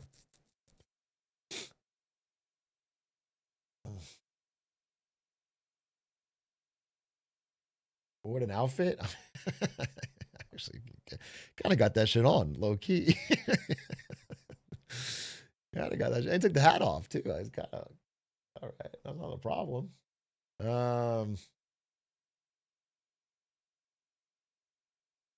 A vote to extend Obamacare. That's the Republican solution to healthcare. I mean, it is funny to say that, like, we're going to, Trump had that whole long post about how, listen, the reason we're not extending these is because we have our own plan, and our own plan is going to be better. It's going to put money in your pocket. And then there's no plan. And then the idea is let's bring the subsidies back. That was the whole fucking thing you were fighting against. You were raging against the subsidies. That's why we had the longest shutdown ever. If this is like, it's such a clown show, bro. But I mean, politically, it's still disastrous. And yeah, it's either, you know, some of these aren't extended and it's super damaging in the midterms, or they are extended and at least some people are going to notice that's fucking crazy. That was the center of the shutdowns. Session working every day to fix this disaster. But instead, America was force-fed disgusting political drama once again from both sides of the aisle on television every single day. My bills, which reflect many of President Trump's executive orders, like calling for a new census counting Americans only to draw new districts, making English the official language of the U.S., making it a felony to medically trans a minor, and other bills like eliminating capital gains taxes on the sale of your primary home and eliminating H-1B visas. Just sit. They all sit collecting dust. I mean, all seem like bad bills. I mean, maybe cap gains on your first home, but even that sounds like a massive tax break to boomers. Yeah, actually, I hate that. I hate all those. I don't like any of those bills. So I'm not saying she's coming with good ideas. I'm saying she has solid complaints. That's true of a lot of people in politics, honestly. They are very good at pointing out the problems, and then I hate their solutions. But at the very least, it's worth listening to the problems. That's how it is for most members of Congress bills. The Speaker never brings them to the floor for a vote. Many common Americans are no longer easily convinced by paid political propaganda spokespersons and consultants on TV and paid shills on social media obediently serving with cult-like conviction to force others to swallow the political party talking points. Because they know how much credit card debt they have, they know how much their bills have gone up over the past 5 years. They actually do their own grocery shopping and know food costs too much. Their rent has increasingly gone up and up. They have been outbid by corporate asset managers too many times when they put in an offer to buy a house. They have been laid off after being forced to train their visa holding replacement. The college degree they were told to earn only left them in debt with no big six-figure salary. True. They see more homeless people than ever on their own community streets. They can't afford health insurance or practically any insurance, and they just aren't stupid. These are the people I represent and love because that is who all of my family and friends are, common Americans. I've been blessed to represent the 14th District of Georgia for 5 years. That has filled I mean, I want to reiterate that I think all these are very true things, and I've been talking about for a long time, and I do think there is, my dream is to get people from all different fucking walks of life in America to realize that these are the big main issues and focus exclusively on them. But I do want to warn that, like, she listed 5 bills that she sponsored. None of those would do anything about the problems she just listed. Not one. No, it wouldn't be close. They wouldn't even. So, I hope that people can understand that there are solutions to these problems, but they have to be real and they have to be effective and they have to be, I don't know, not silly, not goofy, but it is at least refreshing to hear a politician talk about these specific problems, because these are the specific problems. These are the great unifying problems in America. District is filled with some of the most wonderful, kind-hearted, God-fearing, patriotic, hardworking people you will ever meet. Good, regular, common Americans. I've worked hard to bring taxpayer dollars back home to help district needs. I impeached Biden's Secretary of Homeland after watching my constituents die as he facilitated dangerous open border invasion into America. And I led the effort to defund hard-left politically biased NPR and PBS and the corrupt USAID, and I did that as chair of the DOJ subcommittee. I have fought... Okay, that's horrible. That's horrible. You defunded PBS to help save the common man. And the DOJ subcommittee, again, this is not on her. This is more on fucking Elon and Trump, but DOJ no longer exists with 8 months left on its charter. DOJ started this year, started with 2 executives, Vivek and Elon, immediately lost Vivek. Elon went fucking hog wild with a bunch of 20-year-old Grok fans cut random bullshit, did nothing to hurt the deficit. Let's get a check on the deficit.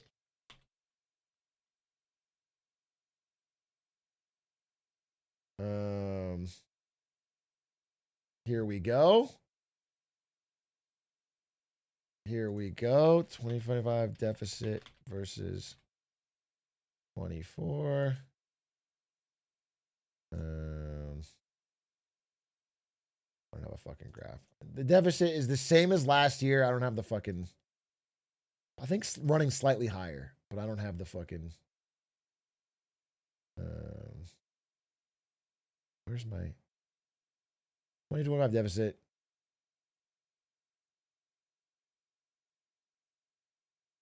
We're at like 1.7 trillion. Okay, or something like that. We've made no. There's no 2 trillion cut. Not even any. Okay, so we're at the fucking wait. I'm sorry, but this is when he was talking about BBB. The BBB passed. Doge did nothing. It did nothing. All former Doge employees are now fired and no longer exist. So the thing lasted like a few months, did nothing. It was all a bunch of hullabaloo. It was useless. No one could verify the expenditures they cut. It just caused damage. There was no waste, fraud, and abuse gotten rid of. It was a fucking show, dog and pony show. And so I would not talk about your incredible work on the Doge subcommittee. Harder than almost any other elected Republican to elect Donald Trump and Republicans to power. I traveled the country for years. I spent millions of my own money. I also want to say, there's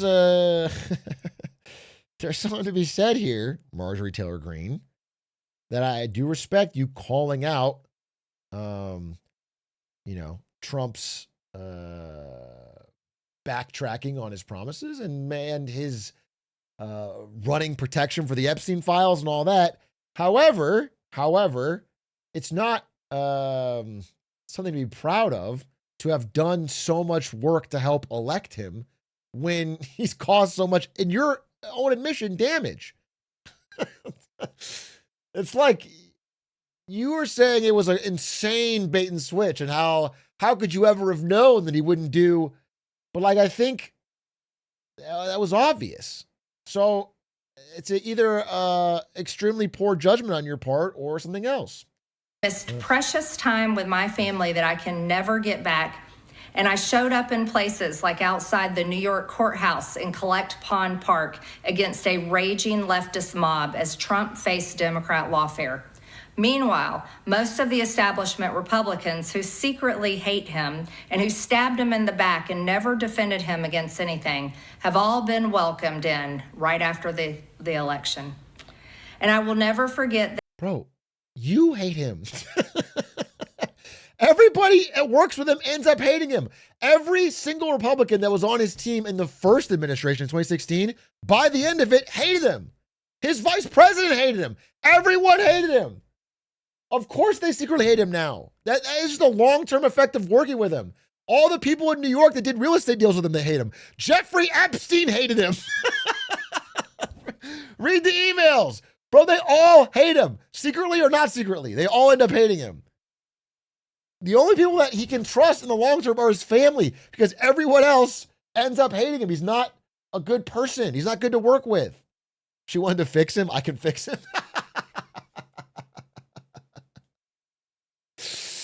And Zoran Mamdani. That's a new bromance. So that's the long-term effect.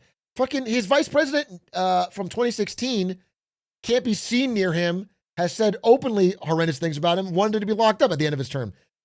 His current vice president is the only person in the administration right now that called him Hitler. Like, they don't like him. day, I had to leave my mother's side as my father had brain surgery to remove cancerous tumors in order to fly to Washington, D.C. to defend President Trump and vote no against the Democrats' second impeachment in 2021.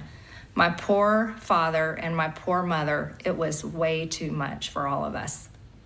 Through it all, I never changed or went back on my campaign promises and only disagreed in a few areas, like my stance against H-1Bs replacing American jobs. Man, it's just such an interesting line of thought, because the point of this is that you are resigning because of the actions of Trump, that he has attacked you and called you a traitor for trying to get the Epstein files released, that he has backtracked on his promises to regular Americans. But then you're saying with pride that you left your family with brain cancer to go stop him from getting impeached. But now you're basically claiming he deserves impeachment. I don't understand. The story you tell is like of that of this incredible pride in how it got here, but then shock Pikachu at what it is. AI state moratoriums, debt for life 50-year mortgage scams, standing strongly against all involvement in foreign wars, and demanding the release of the Epstein files. Other than that, my voting record has been solidly with my party and the president. Loyalty should be a two-way street, and we should be able to vote our conscience and represent our district's interests, because our job title is literally representative. America first should mean America first and only Americans first, with no other foreign country ever being attached to America first in our halls of government. Standing up for American women who were raped at 14 years old, trafficked and used by rich, powerful men should not result in me being called a traitor and threatened by the President of the United States, whom I fought for. However, while yes, hurtful, my heart remains filled with joy, my life is filled with happiness, and my true convictions remain unchanged, because my self-worth is not defined by a man, but instead by God, who created everything in existence. You see, I have never valued power, titles, or attention, in spite of all the wrong assumptions about me. I do not cling to those things because they are meaningless and empty traps that hold too many people in Washington. I believe in term limits and do not think Congress should be a lifelong career or an assisted living facility. My only goal and desire has ever been... I got to give a W. I have to give a W. Honestly, WMTG, fucking true. God, I fucking hate how old Congress is coming. It is a fucking assisted living facility. And they do have fucking lifers in there, like Susan Collins, who said she would quit in the fucking 90s, and we're now in 2025, and she's running again in 26. To hold the Republican Party accountable for the promises it makes to the American people and put America first. And I have fought against Democrats' damaging policies like the Green New Deal, wide open, deadly, unsafe border policies, and the trans agenda on children and against women. With that has brought years of nonstop, never-ending personal attacks, death threats, lawfare, ridiculous slander and lies about me that most people could never withstand even for a single day. It has been unfair and wrong. Honestly, I mean, the takeaway, this is not a speech for me, clearly, or for obviously this audience. What I'm recognizing here, though, this reminds me of the book we're reading, When Everyone Knows That Everyone Knows. This is pretty damaging, I would say, for Trump. This is a speech directly to MAGA.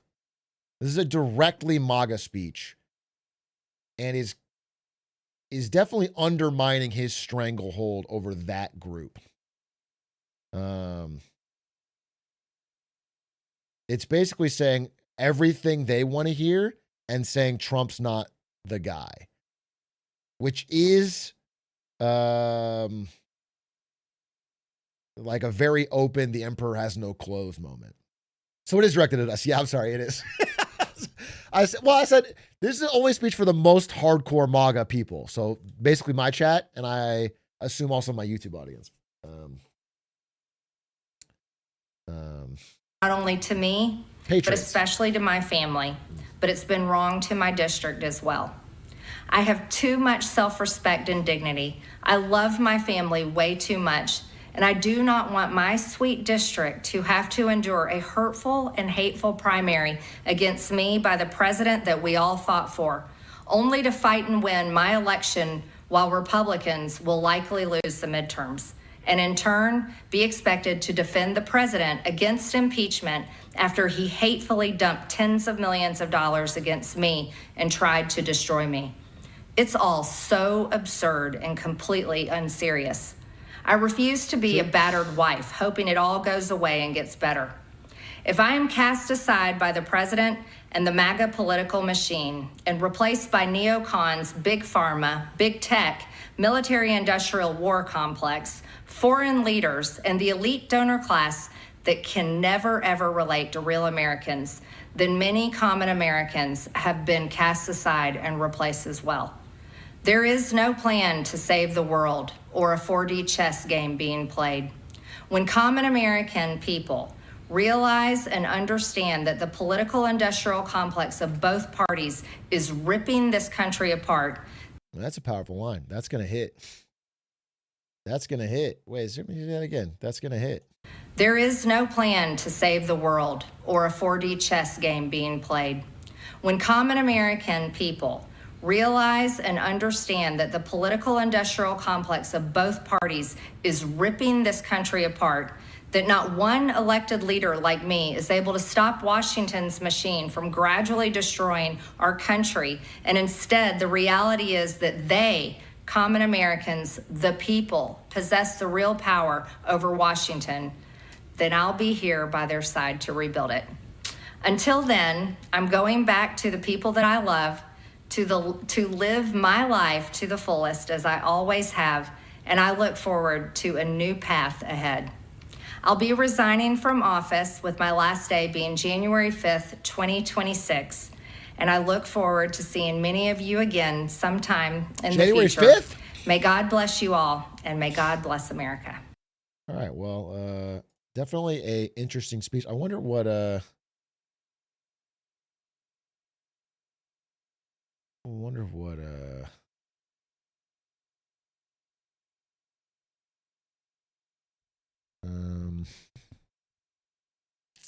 she's resigning on January 5th because she has January 6th something to do. Right after the pension healthcare kicks in. You guys are so stupid, bro. Do you realize they have nothing to do in the house? If all she wanted was the healthcare and pension, she could just keep the job. Do you understand? They were asking them to do nothing. You guys are fucking conspiracy brain. I think she quit for the reason she said. It's just fucking, God, everyone needs a fucking, you just parrot shit. But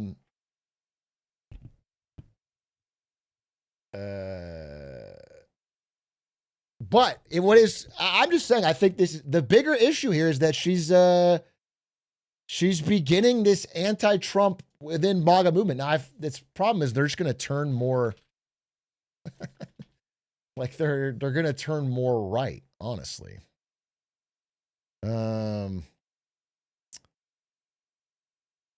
But what is good is, so here's the deal, is like, as Trump's polling continues to deteriorate, he may be tempted to try even more authoritarian things.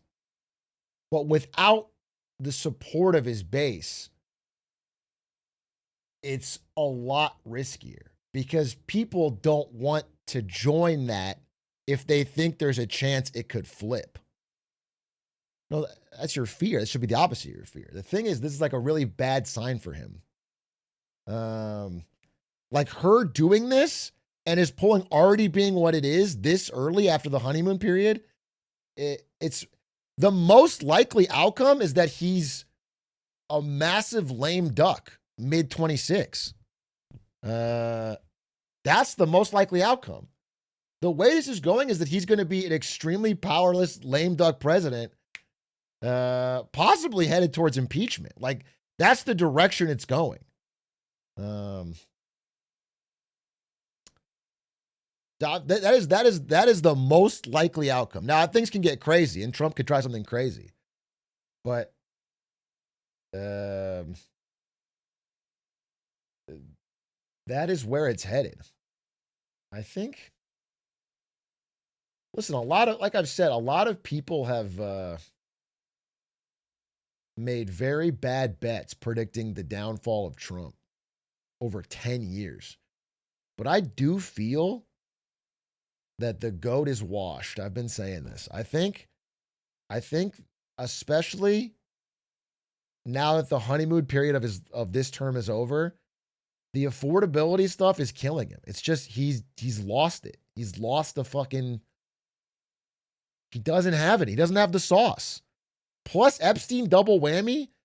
The Epstein affordability double whammy, I think, is finally. I think it's curtains, bro. I don't think he has the sauce.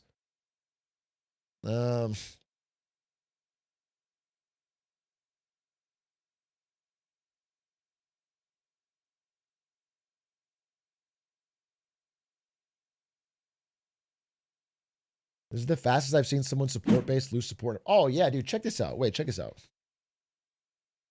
Not only is he starting to lose fucking Republicans. I mean, I saw a Fox News poll that was asking Republicans only who is to blame for the economy. And it was 51% said Biden. That's crazy.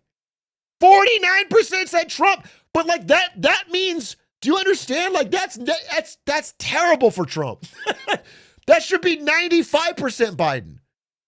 Do you know what I'm saying? Like that would be, that's so worrying for him. I think people are underestimating how cooked he might be. Let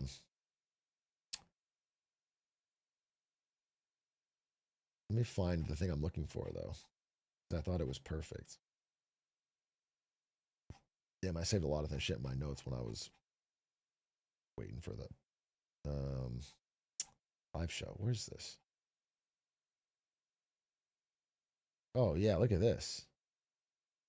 Wait, this is a new one? November 4th to 17th? Oh, my God. No, dude. Wait, it got worse. The one I saw was the old one. Bro. Oh, shit. Oh, this might be everybody. This is everyone. This is across. This is not just Republicans. Okay, no, I'm sorry. This is the everyone poll. This is the everyone poll. I think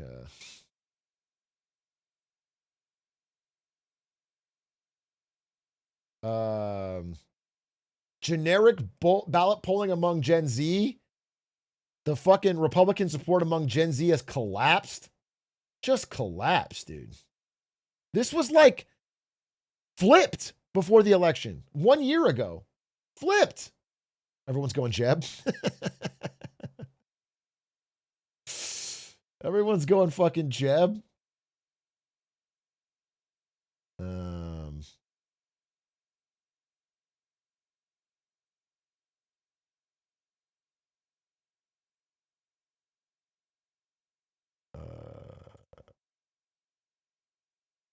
This is Trump. Dude, look at Trump approval this year is just fucking nightmarish. This is how he started. Remember that era? The vibes, and so now you've got open. Look, here's the thing. Obviously, most Republicans, even the ones in the House, they secretly don't like Trump, but they have to be as pro-Trump as possible because that's how you get elected. That's how you get support. If it starts to become possible to get MAGA support or to keep your seat or your poll numbers while disagreeing with Trump or shunning him or going away from him, his entire support base collapses. So I think this MTG thing was a big harbinger. I think it was a powerful moment. They want Trump's clout. Yeah, they kind of need it. And if Trump ever turns against them, he can kill their chances at keeping their seat if he ever doesn't endorse them. But I think his stranglehold is slipping. Again, you know, the whole thing was fucking tariffs for manufacturing jobs. Well, we got the tariff prices and we lost manufacturing jobs. Like none of it has worked, bro. It's all been a disaster. Hitting quickly, hitting and compounding quickly. It's all chaotic. And then these are thousands of jobs now. And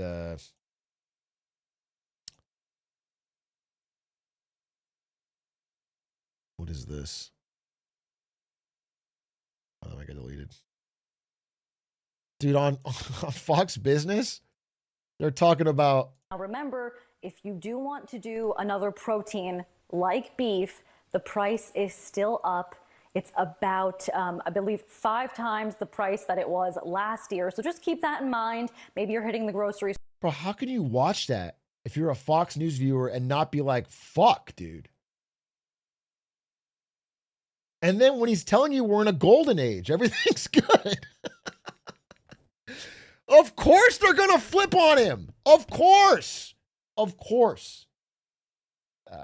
People have, from the beginning, overestimated how loyal people will be. I think his support among independents has completely collapsed.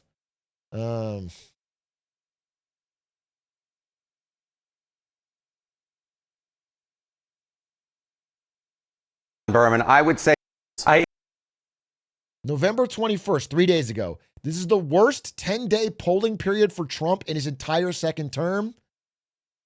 Yeah, John Berman, I would say this is probably the worst 10-day period for the president in the polls his entire second term. The numbers are just atrocious. What are we talking about here in terms of net approval rating? Well, take a look. These are all November polls. The best one of the group puts him at 14 points underwater. That's the Marquette University Law School poll, tied for the worst he's ever had in that poll. Fox, 17 points underwater. Marist, 17 points underwater. The Reuters Ipsos poll, 22 points underwater. And then taking the cake, the AP North poll, 26 points underwater. When your best poll has you still 14 points underwater, you know it's truly bad, and it's as bad as 26 points underwater. We're talking about an average well underwater with the deep blue sea, swimming with the fishes. And now this is all parties here. If you think this is bad, Harry. If you think this is bad, what is driving these horrific numbers for Donald? Wait, before I even continue, I just want to remind you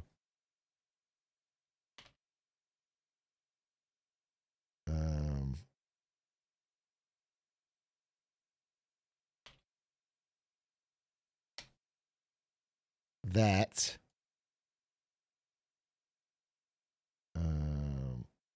sorry, I'm getting the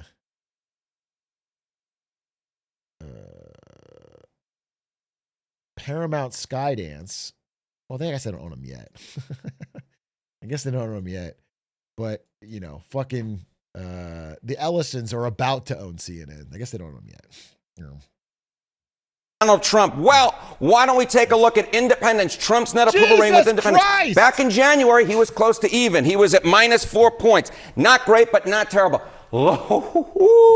Look at this number. 43 points underwater with independents in the most recent average of these polls. When you have 43 points underwater with independents, you know you're doing terribly. You can't win with this. If this holds for next year's midterm election, wave adios amigos, goodbye, see you later to that House Republican majority and that Senate Republican majority, very much in danger as well. When you take a look at the Pew Research validated voter survey going back to last year, he was basically even among independents with Kamala Harris. Now he is 43 points underwater. Whatever he is doing with independents, it ain't working. They despise him at this point. Yeah, so Leon, I'm just trying to reiterate. You never know. Someone with authoritarian tendencies could always do something crazy. But they need support. They need support to be able to pull these things off. And the people that give support in the political establishment are always very risk averse. They don't want to give support and then later things change and then they're punished for giving that support. They don't want to do that. This is like a historical reality across all different countries. And so the odds of him being able to pull off anything like that are actually lower and lower because there's a deep, deep risk aversion as the support has evaporated even among the base. Independents completely out, but then also the base. He seems more cooked than I've ever seen him. And it's primarily, I think, the double whammy of Epstein and affordability. Just a colossal drop. Oh my God, it's a 40-point move. Okay, that's among certain political groups here. How about what issues may be driving this? Okay, yeah. So we say that independents are driving Trump's decline overall, but what is pushing independents? It's mainly affordability. You're lecturing me. I'm sorry, wait. You're lecturing me? You're correcting me? You think I don't focus enough on affordability? You think old Atrioc needs to tell people that actually affordability is the key issue in America? Shut the fuck up. Shut the fuck up. Shut the fuck up, literally. I talk about it all the time. For years and years and years. That's all I talk about. Yes, I'm aware. I am aware that Americans are mad about affordability more than anything. It's the deep driver. And in fact, as I said, when the election happened, day one, right afterwards, they will flip right back if they don't solve the affordability problem. They're going to keep ping-ponging back and forth until they either have a civil war, riot, or get the affordability fixed. That is the fucking driving issue. Okay? I don't know if I can be clear enough with that. And the rest of the electorate away from Donald Trump. John Berman, move out of this screen. Away from Donald Trump. Well, it has everything to do with inflation. It's the cost of living, baby. That is the name of the game. You go back to January, he was 3 points above water. This was the reason why that voters gave him a second term. You look at this. Now, 34 points underwater. My goodness gracious, that is a 37-point move in the wrong direction. All right. I mean, inflation, one of the things the Fed could do to fight inflation, if that were a concern, is they would raise interest rates right now. Right now, there's been an issue of whether they'll cut them or lower. The Fed is not going to raise fucking interest rates. I'll promise you that. They should if they want to fight inflation. I actually think, again, as what I've said over, and this is the part where I can never be a politician, because the truth is there has to be some pain. And raising interest rates and having a price correction, which would indicate a recession in things like housing and stocks, there is going to be damage, but the damage would primarily fall on asset holders. It would be damaging to the economy and it would cause people to lose jobs. I do agree. But the primary damage would fall on asset holders who would see the value of the things they own go down, primarily stocks and real estate. However, that would allow the ability to actually grow out of that, and inflation would be completely stamped out. So regular people would see their cost of living go down, and we would have dead wood zombie firms cleared out. There would be the seeds of actual renewal and actual growth and new things. But instead, we are trying to prop up the holdings of an increasingly elderly boomer cohort that has absurd political power and owns 90% of the assets. And so this is the outcome you're going to get. So we're going to see interest rates cut. Lower them after the mixed jobs report yesterday. What do the prediction markets say now? Yeah, okay, so Donald Trump has been pushing. And you know what? The chance that the Fed Reserve in December cuts interest rates now up to 70% because one of the Fed Reserve members said essentially there was still room for cuts. This will be welcome news for Donald Trump. Whether it ultimately, though, gets at its true problem, which in my opinion is the cost of living, I think a lot of economists would disagree that it would. But that is what the prediction markets say, and that's, of course, based upon one of the comments from one of the members of the Fed Reserve. And this just changed big time. Not a happy Friday so far for President Trump in the numbers. Harry, and thank you very much.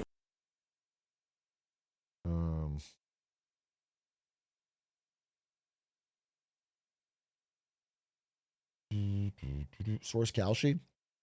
Yeah, John. Honestly, I don't know about Kalshi, but Polymarket's been pretty accurate on a number of things. Maybe that's all the insider traders, but it's been a decent fucking source. Why do we take prediction markets seriously again? Because people put money on it. People put money on the line, and so therefore they have an incentive to try and be as right as possible. And then there's the wisdom of crowds. If you call someone and ask who they're going to vote for, they can lie or obfuscate. But if you make them bet on who they think is going to win, they're more likely going to give an accurate answer. That's the truth of it. That's the fucking truth of it.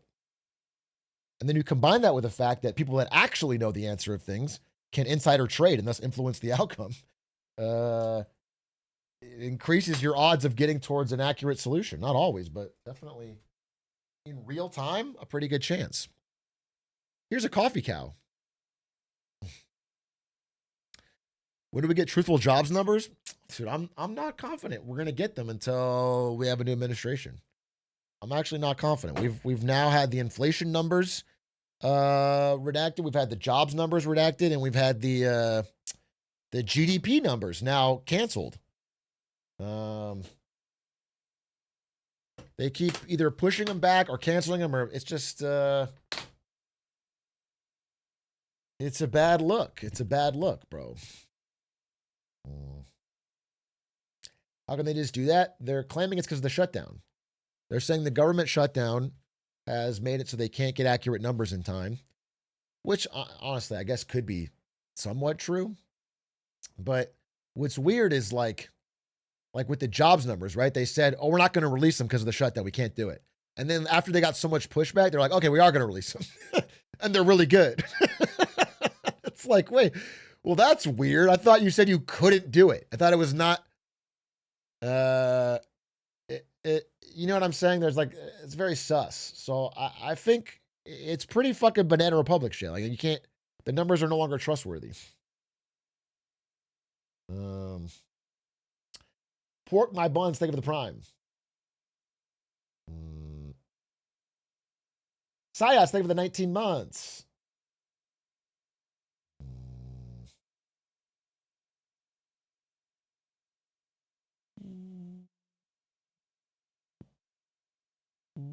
Redonio, think of the prime. Softix, think of the tier 1. Do you think this is part of why he was so nice with Zoran? I don't know. Trump is very, very rarely antagonistic to someone he meets in person. I guess Zelensky. But there's someone right in front of him, he's usually not. I guess unless you're a reporter or Zelensky. If you're a reporter, he'll call you a piggy. But there's someone he's meeting with, just historically. He comes out of most meetings talking about how great the person he just met with is. This is like a 95% hit rate. He comes out of a meeting and he talks about how great the person he just met was. It doesn't matter if they're the leader of a country at war with America. Could be anything. Could be fucking Putin. Could be anyone. All right. He comes out of a meeting, talks about how great they are. So that's his 95% stat. I don't know if this Trump Zoran bromance is gonna last after one news cycle. You know, like if New York City stops one ICE agent, then Trump will be on fucking True Social tweeting about how Zoran needs to be locked up or whatever. This is not like a real thing. I wouldn't overread into this one meeting. That's just normal Trump one meeting shit.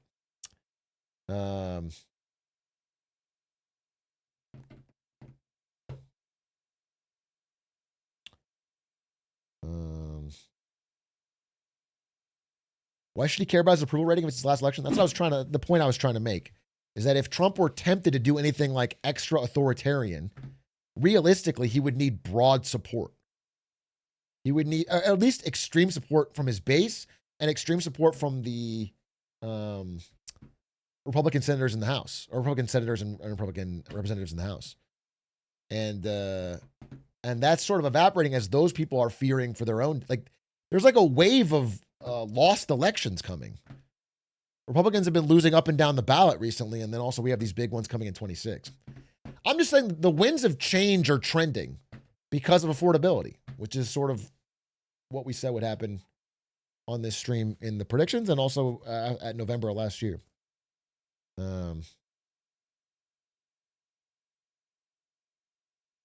then, you know, if you want to be super clear about it, Trump would like to end it, even if Trump is not doing a third term or anything crazy, he just wants to end his term.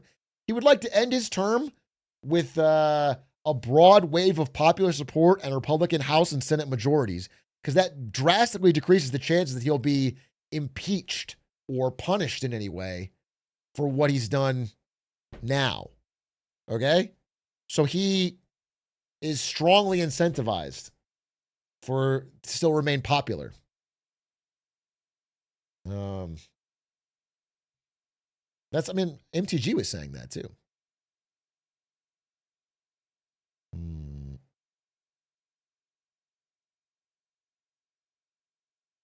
I don't like how Atrioc talks shit about using Klarna for my burrito. I Klarna everything to negate the effects of inflation. My $7.95 is worth less in 8 weeks than it is today. Holy fuck. That's so brilliant. Well, I never thought about it like that. You should never use your own money to buy anything. You should constantly be in debt so that the effects of government overprinting reduce your total debt load. This is a truth nuke. As long as, of course, you don't ever miss a payment. In which case, the exorbitant fees will drastically outpace whatever inflation there is. And then you'll be stuck in a debt spiral from which there is no escape. But I'm sure you won't do that.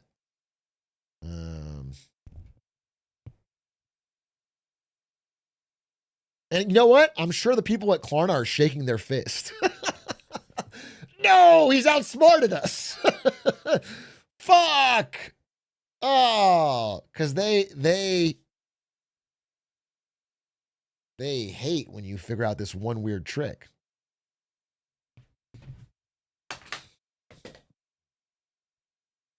If that happens with my Klarna payments, I just afterpay the Klarna payments. Oh, genius. You can't actually do that. But if you could, the chain you could get going, a burrito back security. Dude, what if you did that? Wait, what if you bought a lot of burritos every day with Klarna and then you package up your burrito debt, get your friend to rate it AAA, and then sell your burrito securities to a pension fund?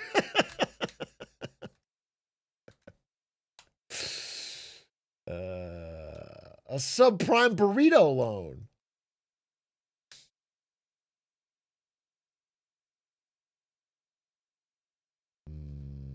Hey, yo, just landed an awesome job after being unemployed for 6 months. 7 months? I'm so excited.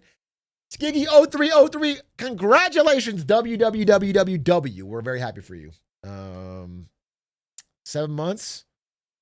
I think that's actually, people are going to say that sounds crazy. I heard that's actually, I think 6, 7 months.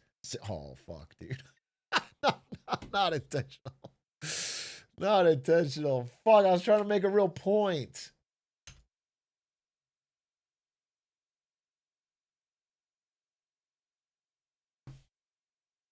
I saw some statistic that it was like an average job hunt lasts 6 or 7 months. Yeah.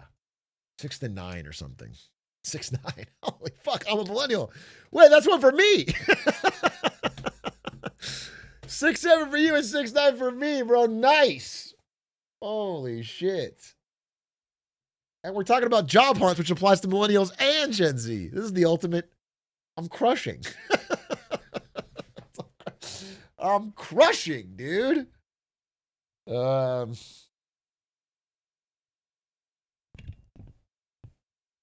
when am I gonna find a fucking job?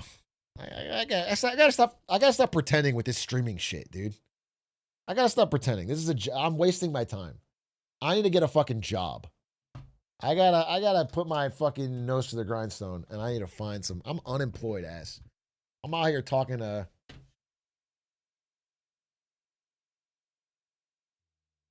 It's the hardest job. It's too hard. I can't do it. It's too hard. It's the hardest job there is. I need to become a Marine. That's what I'm going to do. I'm joining the Marines, folks. Can you imagine my ass in boot camp? I'll be a menace, bro. I'll be a fucking menace.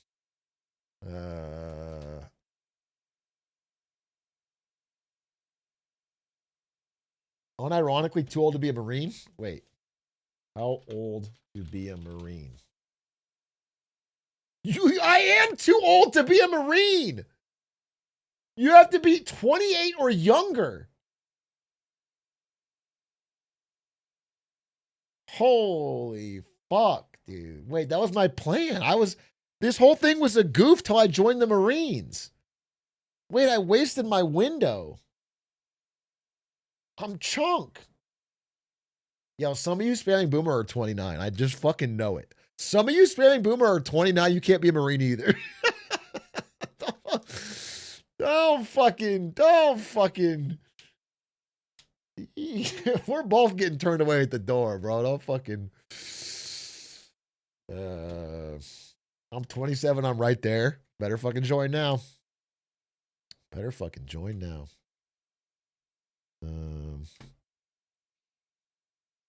Yeah, but they admire my gumption. Wait, I'm sorry. You said you're going to show up at 29 and say, don't worry about the age thing. I have gumption. And they're going to salute and let you into the Marines? That's your big plan? All right. You pull that off, put it on the Reddit. I'll bring back Reddit recaps for that. That's crazy. That's loco.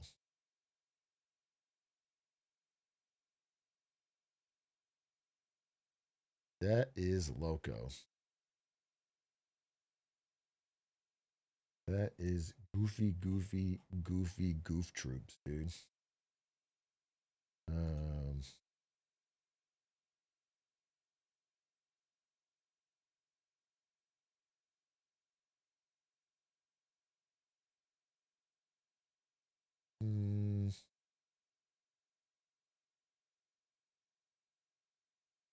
Dude, even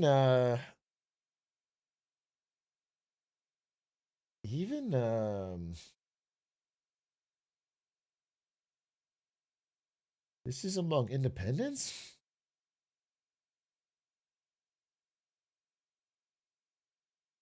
Look at the even because like there's like one issue Trump has always pulled at least decently well on, that's immigration. Economy's been terrible, but on immigration, his base doesn't falter, and independents have been surprisingly not that bad for him.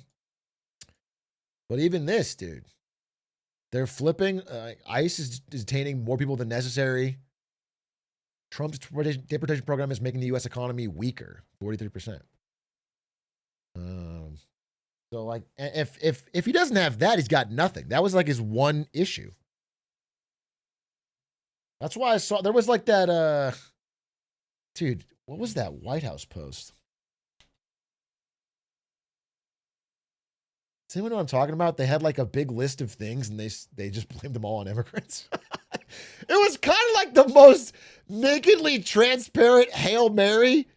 Did you like? It wasn't like even an exaggeration. Someone have that thing. I saw it and I was about to respond. I thought that was almost comically funny. Wait, I'm sure I can find it if I just do a little bit of searching. Homeland Security. It was DHS Gov.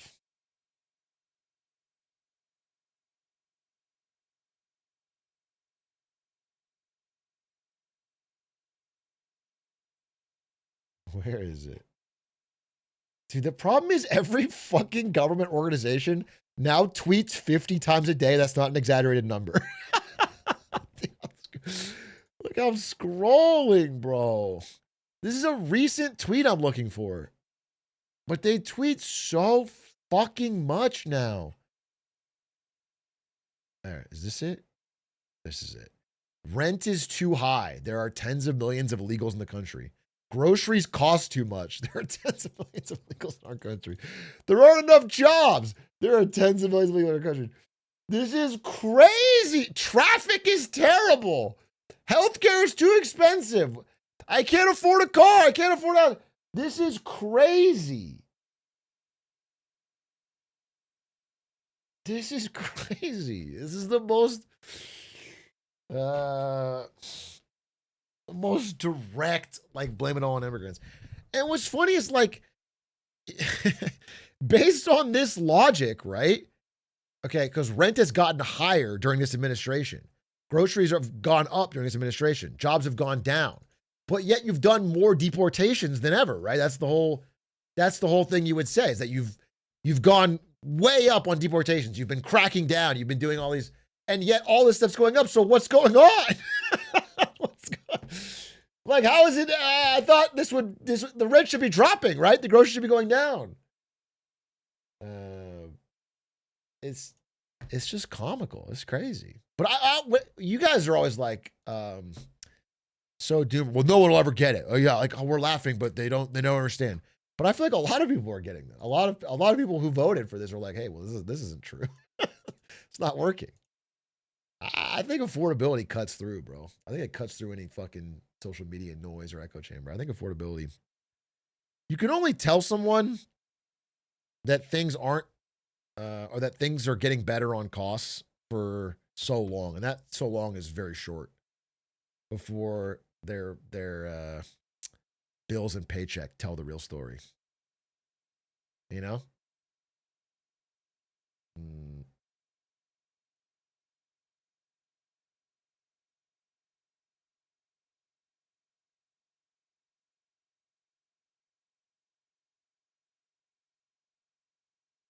It's what tanks Kamala's campaign. Yeah, exactly.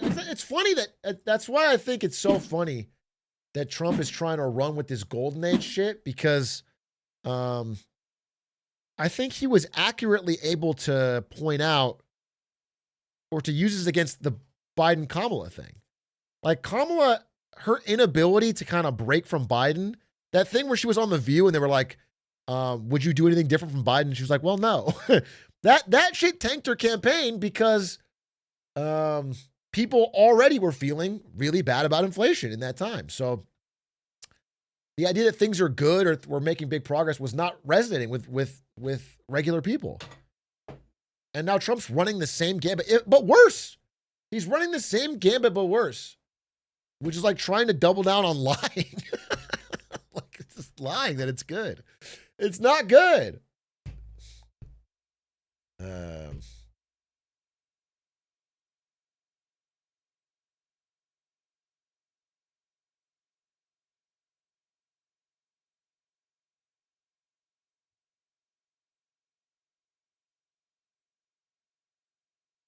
What is this? Subtly making her think about her own weight in this response is one of the cattiest things I've ever seen. He is truly the top gay. This is my goat, Scott Bessent, being catty. Let's see what he's got. Come from. Well, and banana prices are up almost 7%. Coffee prices up nearly 19%. Isn't the fact that you're rolling back tariffs an admission that ultimately they do drive up prices for consumers? Kristen, how much does your arm weigh? That I do not know. Exactly. But you know how much you weigh. You get on the scale every morning. Inflation is... Maybe eat fewer bananas, Kristen. Maybe if the price is up so much, you can cut back on some bananas.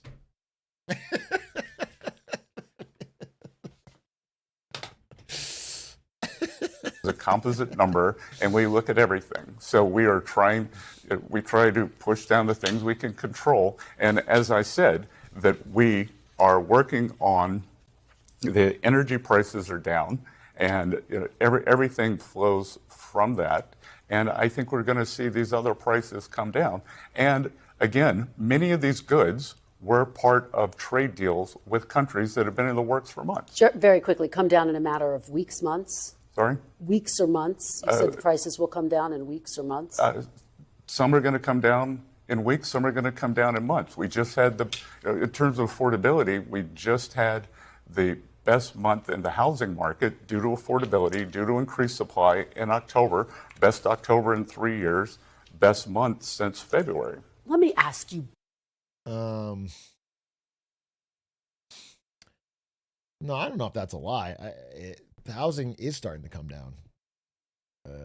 But, because of a housing crash that's brewing. He's not lying there. His housing prices are actually, I think just today, I think for the first time in my lifetime, the cost of a new house is now below that of an old house, because all the old houses are owned by boomers who have low interest rate mortgages. They can't flip, they can't sell, they can't get rid of it. And then new houses have been built, at least in areas like Texas and Florida, by companies that can't sell them. So they're desperately trying to unload it. We have some weird distortions. I mean, again, it's still frozen. Like no one's buying or selling. We're in a frozen housing market, but that's teetering towards a real drop. But if you're young, you don't care. You want it to drop.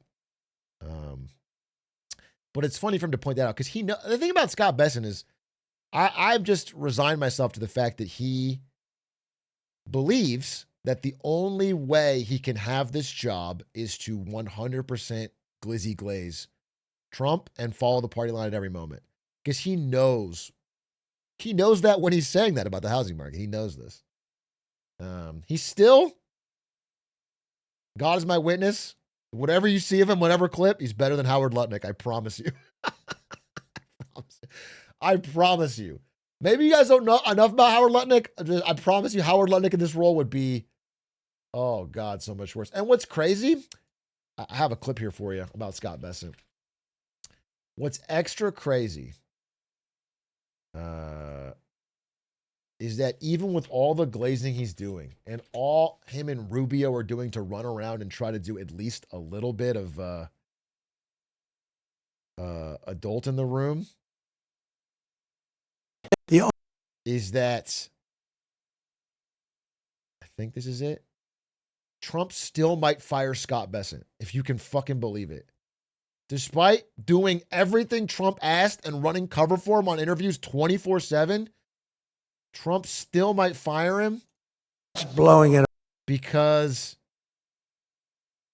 Scott Besson is the only guy that talked him out of firing Jerome Powell in the middle of his term. On is the Fed. Because the Fed, the rates are too high, Scott. And if you don't get it fixed fast, I'm going to fire your ass, okay? Mortgage rates are down despite the Fed. I mean, Scott, you got to work on this guy. He's got some real mental problems. No, he's something wrong with him. It's just sweet.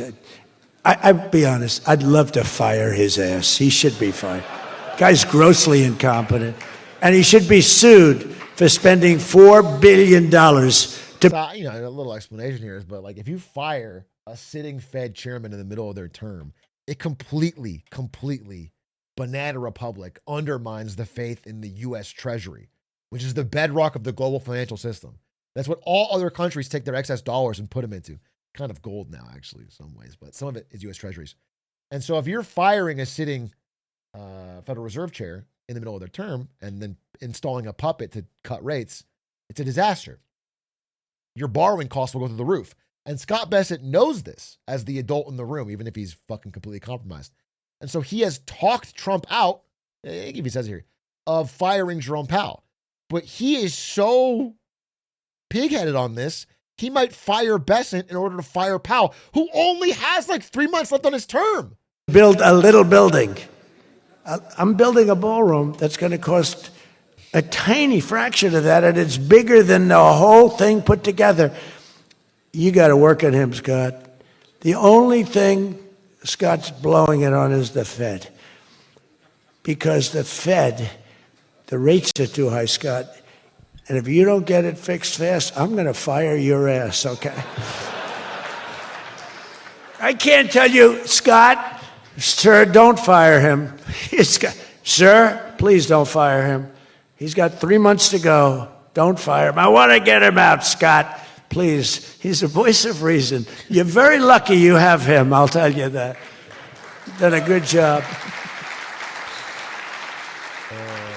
I think Howard's a little bit more for firing him. Right, Howard? I think Howard would say, get him the hell out of there. So I promise you, you don't want Howard Lutnick, bro. That's all I'm saying. That's all I've said from the beginning, bro. Whatever you think about Scott fucking Besson, I promise you, it's a million times better than fucking Howard Lutnick. I promise you that.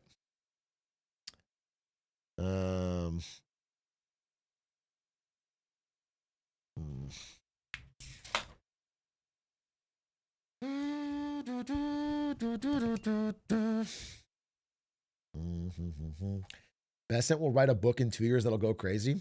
He might. He honestly might. But he really has, I mean, Again, I don't know how the internal politics of being in the Trump administration works. Maybe he really has to go on CNBC all the time and say these crazy things because Trump watches CNBC, and that's how you get clout within the administration. That is a possible reason he has to do this.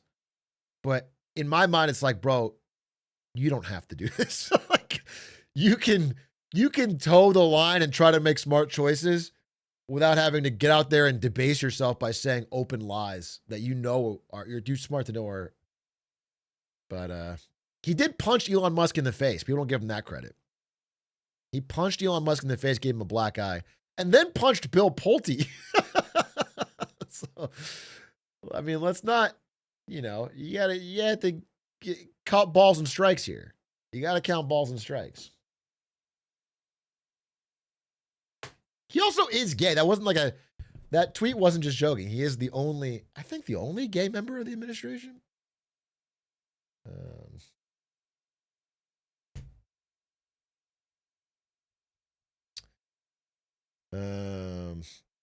Only openly. There's a few people in stalls. There's people with their feet under stalls, but they don't talk about it.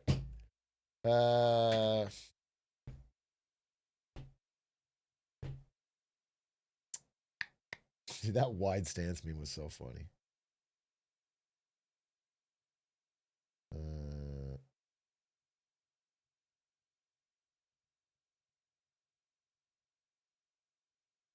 A gay Republican finance guy sounds terrifying. I guess. I get why is it worse that he's gay? Why is it worse that he's gay? I don't know.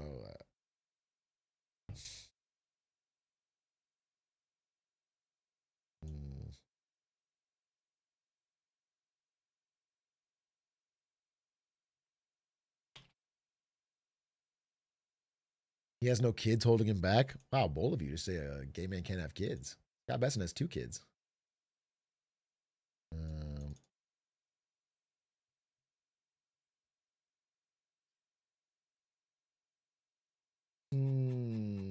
Cancel him, chat. I heard I mentioned in the new How Money Works. I was going to watch it, but should I maybe wait? We've done a lot of How Money Works recently. I might give it a day or two. Is there something else we can watch?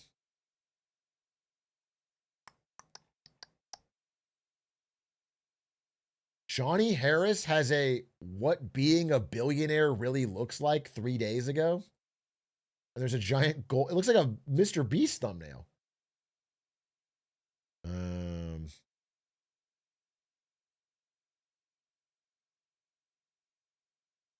There's a Moss Bag vid. I do want to watch if there's a great Silk Song breakdown.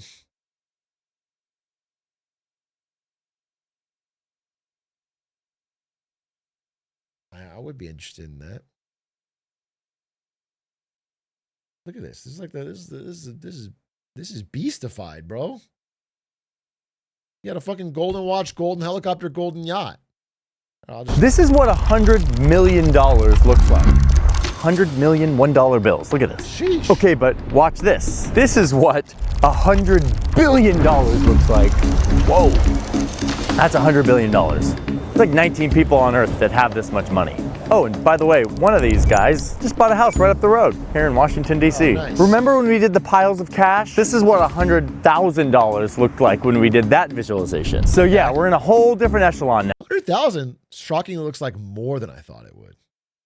In my mind, $100,000 looks like one of those stacks, 2 of those stacks. Now, I want to show you the lifestyles of people who are worth this much money versus this much money. So we've been talking to experts, interviewing people who work with the ultra wealthy to construct real world scenarios of what these people's lives look like, what kind of influence they have in society, to understand what and who they can buy. Oh, and by the way, we're launching a media company. It's called New Press. It's going to be very different than anything you've ever seen. It's going to be about transparency, letting you have insight into our journalistic process and contribute to it. There's already a lot of people on the wait list. If you want to be one of them, go to newpress.com, sign up. You'll be the first to know when it launches and what we're up to. You can even help us design it. That's newpress.com. Okay, that's all. So first up, Let's start with $100 million. Too loud? Oh. Wait, it is fucking too loud. Why didn't anyone tell me? My name is Scott. I started a candy company and I grew it over many years, and I eventually sold it to a big, giant candy corporation. And because I started the company, I own most of it, and so I got a huge payout from this sale. Between that and a bunch of other investments over the years, I now love have candy. a net worth of $100 million. Okay. Wow, that's a big number. My primary residence is New York City, where 818 other centimillionaires live. Centimillionaires, it's like 100 millionaires. I'll show you my New York City house in just a second. But first, let's talk about my fortune and how I can spend it. Now, I can't actually spend my fortune right now because all of it is in the stock market. Okay. The upside of that is that it grows and grows. My portfolio grows at 10% every year. So what if I just sell this $10 million return I got this year? Should have given your money to me to invest for you. I'll be your hedge fund manager. My return this year, based on the Doug stock game,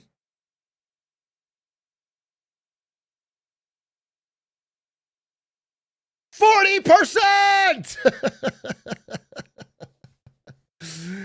Oh, Lee, give me 2 and 20 on that one, baby. I'll be in a fucking yacht. God damn. Even Ludwig beats the S&P, bro.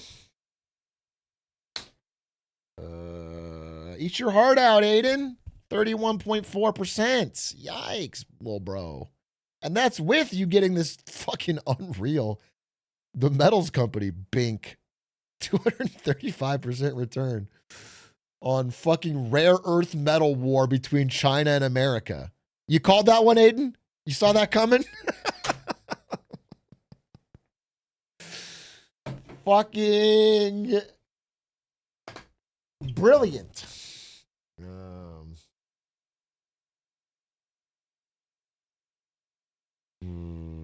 He didn't call it, he caused it. That I do believe. Aiden's always jet setting around the world causing problems. Year. This could fund some of my lifestyle. Ugh, but look at all these taxes. All in all, it's like 37% of that $10 million. I guess it still leaves me with $6.3 million to spend. And look, I didn't even have to touch my portfolio. I'm still worth $100 million. Wait, is this video just tax calculations? No. Let's go find a house. Okay.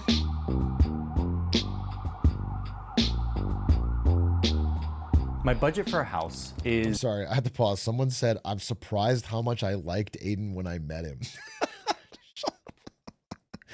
First of all, what does that mean? You thought you'd hate him, that he's a deeply unlikable guy? And then secondly, it's like, you know, it's not like a deep, long meeting. He's a nice, friendly guy, of course, in the first interaction. Aiden's a guy you dislike the more you meet him. You know what I'm saying? At first meeting, he's incredible. You have to find his flaws over time. He hides them. Anywhere between $8 and $15 million, which sources told us is common at this level. And even though I live in one of the most expensive and crowded cities on Earth, with my budget, I can find a pretty sick house, I think. Okay, let's look around. Boy, there's some nice options here. How about this one? $8.5 million. This nice apartment kind of broke, in right? Midtown Manhattan. The listing tells me that this is the epitome of refined living. A superior pre-war white glove cooperative. What does that mean? 4 bedrooms, 4 bath. This sun-kissed airy. This sun-kissed airy is one of the crown jewels of the Tony Enclave. What How is about it? that? Am I reading like a different language? What is the Tony Enclave? I don't know what any of those words mean, sorry. But I do know that it has a semi-private elevator. Okay. And it's the perfect setting for alfresco entertaining. And me, 100 millionaire, I am super into alfresco. I feel like with $8.5 million, you could buy a Dave & Buster's and live in there and not allow anybody but your friends in. Why would you buy this? Do you know what I'm saying? Like, what? I don't understand. This is like so classless in comparison. You could play all the games for free. And you could even have like a bartender like still serving drinks. entertaining. I mean, this is looking like a pretty great house. It's got this super romantic painting above the mantle. And in addition to my real library, I also get a bathroom that kind of looks like one. By the way, this is only my primary residence. It's not my... I mean, on that note, that's kind of a joke answer, what I said. But I do think so far, the most cool billionaire splurge that I've seen so far is probably Gabe Newell's land party yacht. Like, unironically, I'm like, damn, that is like a fucking cool thing to do with a billion. Buying this giant land party yacht and then like having your friends on there to play video games is like, damn, that is really fun sounding. I can't hate too much because like, of course, that would be fucking cool to do. It's got a full basketball court. Gabe Newell's got a full basketball court. All right. Didn't he also buy the company? What company? Isn't the land party thing misinfo? Is it?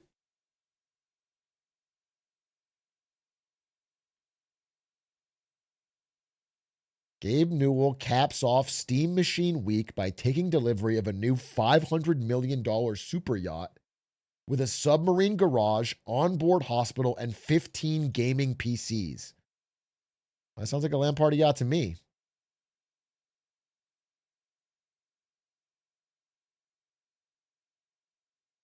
It's got 2 gyms. Yeah, it's got a land party.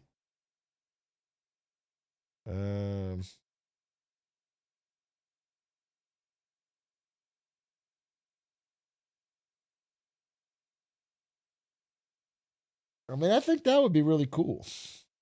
It would be cool to... It's just the problem is, dude, here's the fucking real problem. Is like, I dreamed of this, not a land party yacht, but like, when I was younger, I was like, damn, if I ever hit the lottery or whatever, I could build like a sick house with a land party facility in it, like a bunch of gaming PCs, and my friends come over anytime we could just game.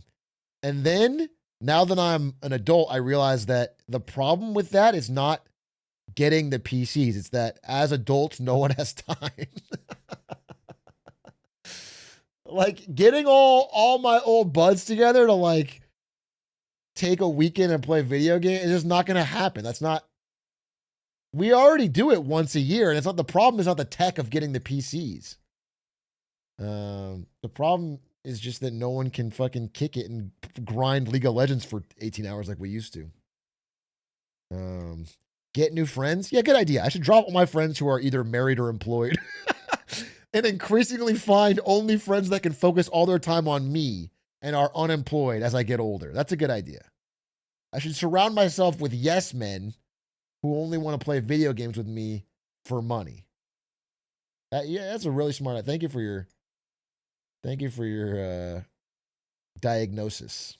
Only home. I've got a couple vacation homes around the country and the world. This one in Miami, which is increasingly a playground for the ultra-rich, and this one in the south of France. And both of these have full-time housekeepers. Let's talk about my vacations. I visit these houses a couple times a year, but for my other vacations, I'll maybe go to the Hamptons because I love to watch polo. There's this great polo match in July, and I buy a VIP ticket that will cost me only $3,500. I heard polo and golf and all these traditionally wealthy sports are dying because even rich Zoomers don't fuck with them at all. Like all the traditional signifiers of sport with wealth, there's like no adoption among the young, the internet addicted young, even if they're rich. So they're just dying off. Golf is booming? No, golf is not booming. No, like a bunch of golf courses are shutting down. Golf's not booming. It's not dead, but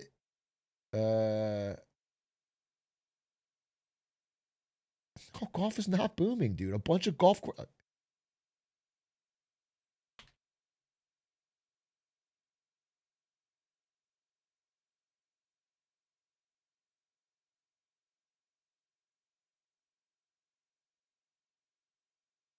Yeah, like there's fucking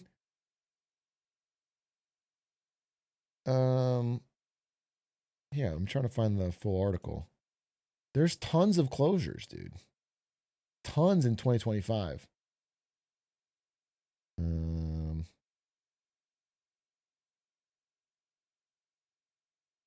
Golf Inc. Golf course supply levels off. Course closure expected to continue. They just don't have the, they don't have the demand. They don't have the regular. I mean, maybe at the highest end, but they don't have the demand of people. Or lately I've been getting into F1, and so maybe I'll go to the race in Monaco. I'll stay at this Hotel Heritage. Oh no, Hermitage. I'll stay at the Hotel Hermitage, Monte Carlo, for just 22,000 euros a night, which is like $25,000 per night. Okay, let's get to the F1 race. Golf has never been higher to get tee times. Yeah, because there's fewer supply of courses. It's just a shrinking supply. Obviously, there's still many boomers who will go play fucking golf, but the number of people playing it by generation is dropping dramatically. It's dying. I'm sorry to tell golf heads, your sport is dying. I hate to break it to you. Zoomers do not love golf. I don't know what the fuck you're talking about. You guys, it's embarrassing. You guys are wrong. It's not. Golf is not thriving nor growing. No, it is not. Oh my God. You are in a bubble. You are in a small group of people that like it. I'm sorry, golf heads, bro. They're closing. All right. Well, enjoy, bro. Enjoy. Monaco Grand Prix is underway. Jeez. No one told me I needed to bring my swimsuit to the F1 race. I'm feeling a little overdressed. Food's great, chef. Okay. Great view. Let's get to the race. I'm planning on watching the F1 race from a private yacht. The ticket was $16,000. And look at the benefits here. I get to walk around in the pit, I get to meet the drivers, and I even get VIP tenders? VIP tenders? Chicken tenders? Oh, not that kind of tender. Just a fancy boat that brings me out to the yacht. Well, that's cool. Anyway, something's bothering me. Remember when I showed you I could sell off the returns that I made this year from my stocks and still come out with millions of dollars of cash to spend? Well, I didn't really like having to sell off all those returns and then have to pay like over 30% I don't want to pay in taxes. Me and everyone else you'll see in this video don't like to sell our portfolio, our assets, to get cash, because that triggers all of these taxes. Yuck. Gives us less power in the companies we own. Instead, we like to get cash through a bunch of other ways, using our vast fortune. My favorite trick is to go to the bank and to ask for a loan. Wait, what? I'm a super rich guy. Why do I need a loan? Well, let me show you. The bank will loan me a lot of money if I put my huge investment portfolio up for collateral, meaning they can come after it if I don't pay the loan back, or if I default or something. Okay, how much can I get in a loan? Well, according to the bank UBS, I could borrow up to 85% of the value of my investment portfolio, which remember is $100 million. So I could potentially get a loan for $85 million. How about that? Another bank, Merrill Lynch, says that they will give at least 50% of the value of your portfolio. But regardless, we're talking tens of millions of dollars that I can borrow and spend. And guess what? I pay zero taxes on this money because it's not income, it's technically debt. Okay, wait, but it's a loan.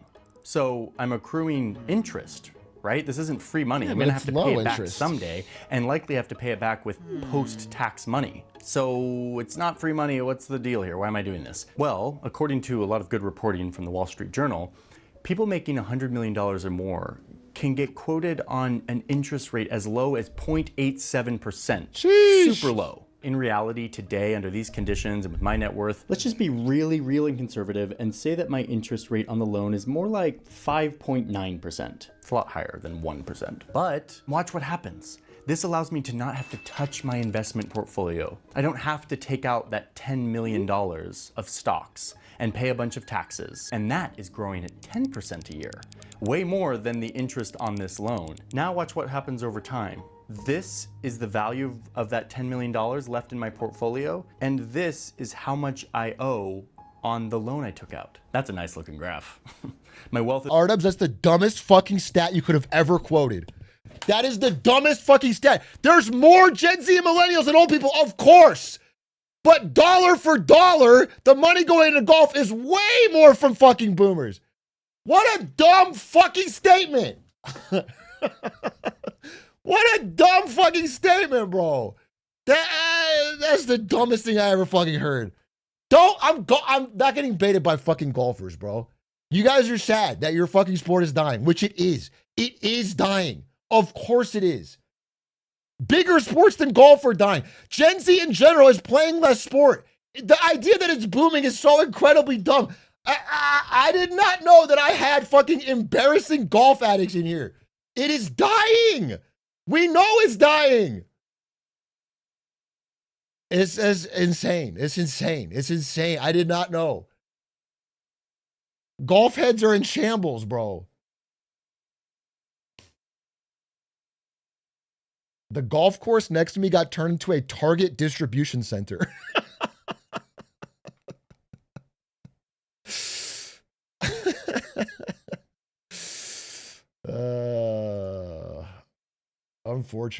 Unfortunate, bro.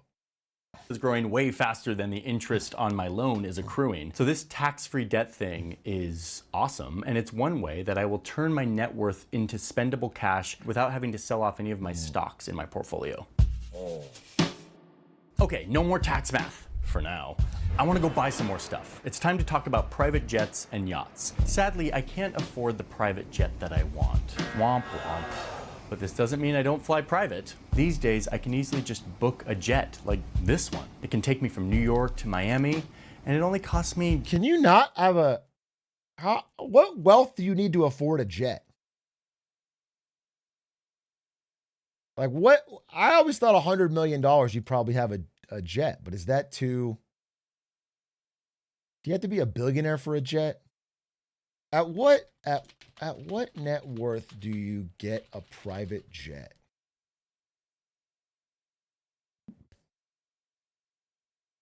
$50 million or more is a common. That's what I thought. I thought by 100 mil you'd get a private jet.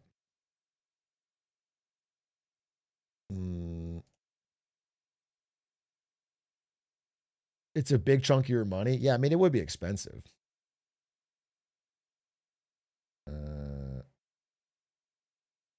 $15,000. It's not an achievement you unlock.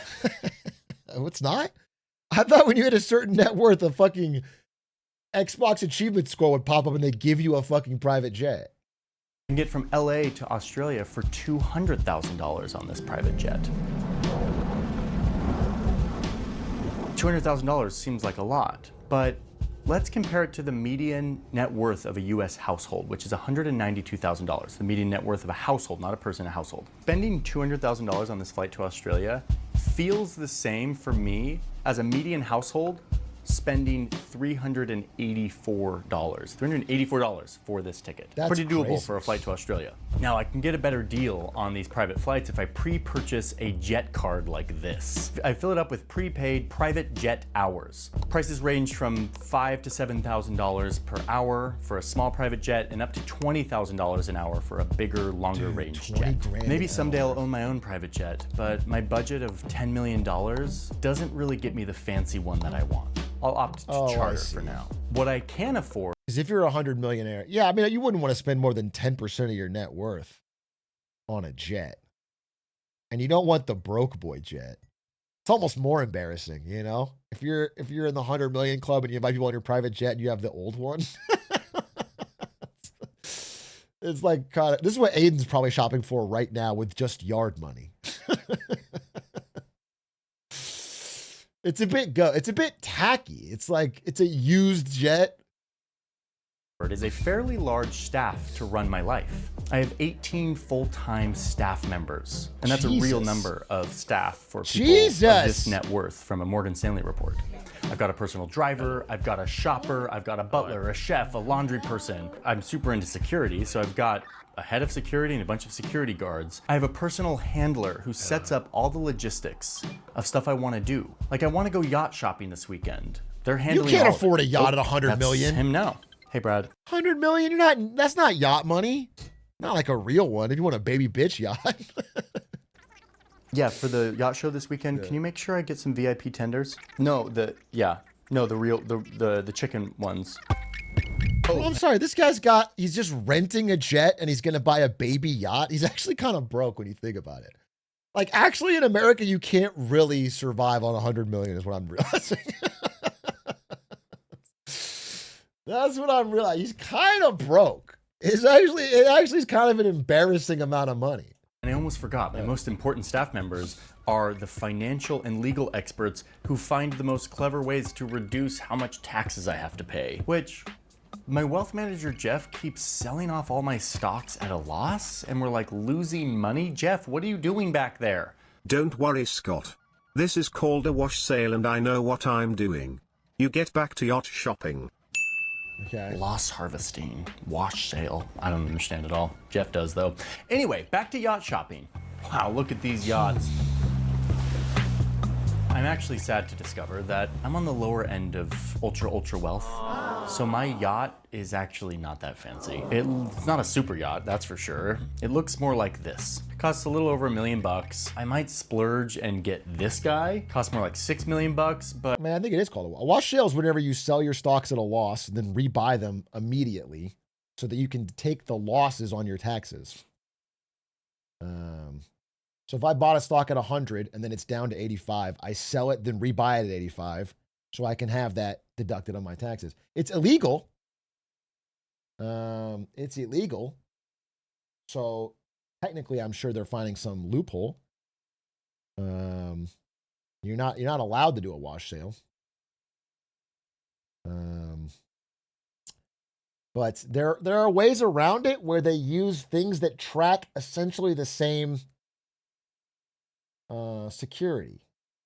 You know, I don't have an example off the top of my head, but like, okay, let's say for example, if you had a loss on gold, and there was two different securities that both tracked the price of gold, you could sell one, buy the other, make the argument.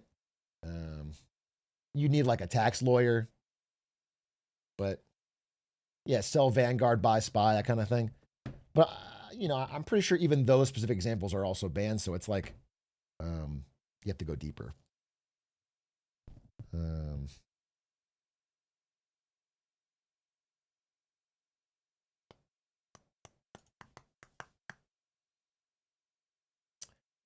Flirt.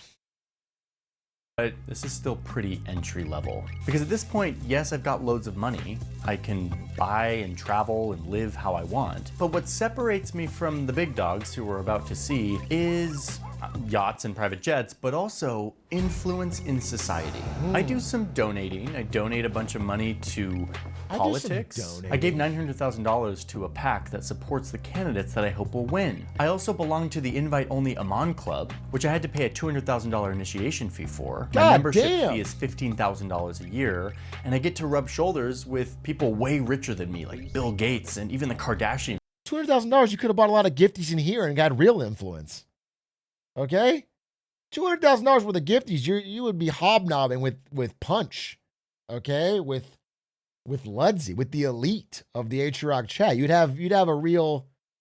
This is such a huge waste of money. What are you talking with fucking Epstein Island people? Show up every once in a while. But this isn't real influence. I'm kind of paying for access. It's nothing like we're gonna see once we cross the $1 billion mark. Hey, since we're talking about money, can we take a minute to make sure that this video makes money so that our team can continue to work and our company can keep growing, so we can keep making videos? Description. Thank you, NordVPN, for sponsoring today's video. And with that, let's dive back into the lifestyles of the ultra rich. All right, now let's 10x this and get to $1 billion. Forbes says that there's about 3,000 people on Earth with this kind of money. Hi, my name is Javier. I was a moderately wealthy guy for a while, but I randomly wrote a $200,000 check to a couple of young guys in Silicon Valley who had a startup idea. They gave me 4% equity in their company, and then their company blew up and is now worth $80 billion. After some dilution, My $200,000 check is now worth $1 billion. That's my net worth. So how do I get liquid cash to spend from my vast fortune? Well, I don't want to sell any of my stake in the tech company I invested in because I have voting rights. I can control how it is. In fact, like Scott, I don't want to sell any of my portfolio for cash. Instead, I will generate money other ways. I'll go back to the old debt trick that we saw with Scott. Yeah. Even if I get a loan that's 2% of my vast portfolio, I'm looking at $20 million of tax-free cash, all without having to touch my portfolio, which continues to grow in the market at 10% a year. That $20 million that I didn't have to take out of my portfolio is just in the market, is growing nice and fast. And look, after 5 years, my portfolio has grown way more than the interest on this loan. I can easily pay back the loan right now and still have extra to spare. Okay. Just to be clear, even the old example where he was putting it into a diversified portfolio of stocks, you're not guaranteed 10% a year. That's not. But with this, where all of your money is in one tech startup, you're certainly not guaranteed to be consistently outpacing interest. That's not. I can easily pay back the loan right now and still have extra to spare. Okay, so let's talk houses. Where do I live? Of course, New York City, where there's more billionaires than anywhere else in the world. I live up on the Upper East Side. Look at this beautiful home. 6 bedrooms, 17,000 square feet, Manhattan apartment. It cost me $57.5 million. This was actually 2 huge multi-million-dollar houses that they combined into one. Just cause. It's got a pool with my favorite inspirational quotes on the wall, a basketball court on the roof. That's kinda but this cool. is not my only home. It is one of 7 that I own, including my home in Aspen, in Lake Garda, Dubai, St. Barts, Dude, and 7 of course, homes. downtown Paris. And look, I finally own a private jet. Yes. No more chartering or prepaid flight cards. I've got my own private jet and it is sick. Look at this thing. Cost me $75 million, and I have to pay $3 million a year just to maintain it. Like, I have to pay $135,000 just to store it in a hangar. I pay $600,000 a year on fuel and $45,000 just on, like, basic maintenance. Oh, and I have a full-time pilot and crew. Wow. I spend over $700,000 just to keep them retained as my full-time flight attendants. And I finally can buy a respectable yacht. Like, look at this one. It's 131 feet long. It's got a pool and a hot tub It's on the decent. deck. It can carry 11 guests and 9 crew members. Only And like my 11 PJ, guests? I have to pay a full-time crew to run this thing year-round, even though I only use it a few times a year. My vacations look pretty similar to Scott's. A lot of expensive VIP acts. 11 guests is kind of broke still. Am I finding out that even a 1 billionaire is broke? 11 guests. That's a small gas. That's not even really a party. 11 guests, like the conversation might die down and it's going to be awkward silence. You can't even have a 15-man LAN party. I don't know. It just feels like inflation has struck again.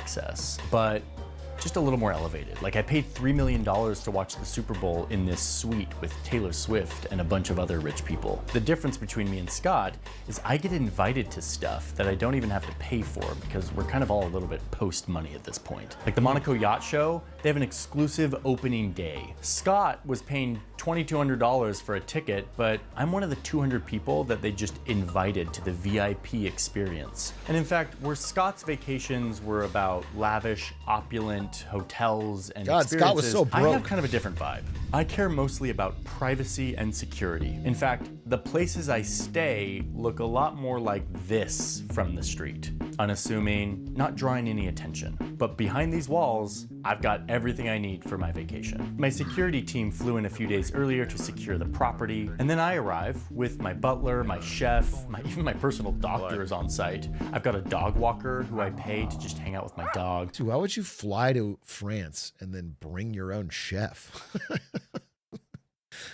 What's the point? If you're not going to go and try some of the food there, the chef's there, what's the point? He's going to make your chicken tenders your way?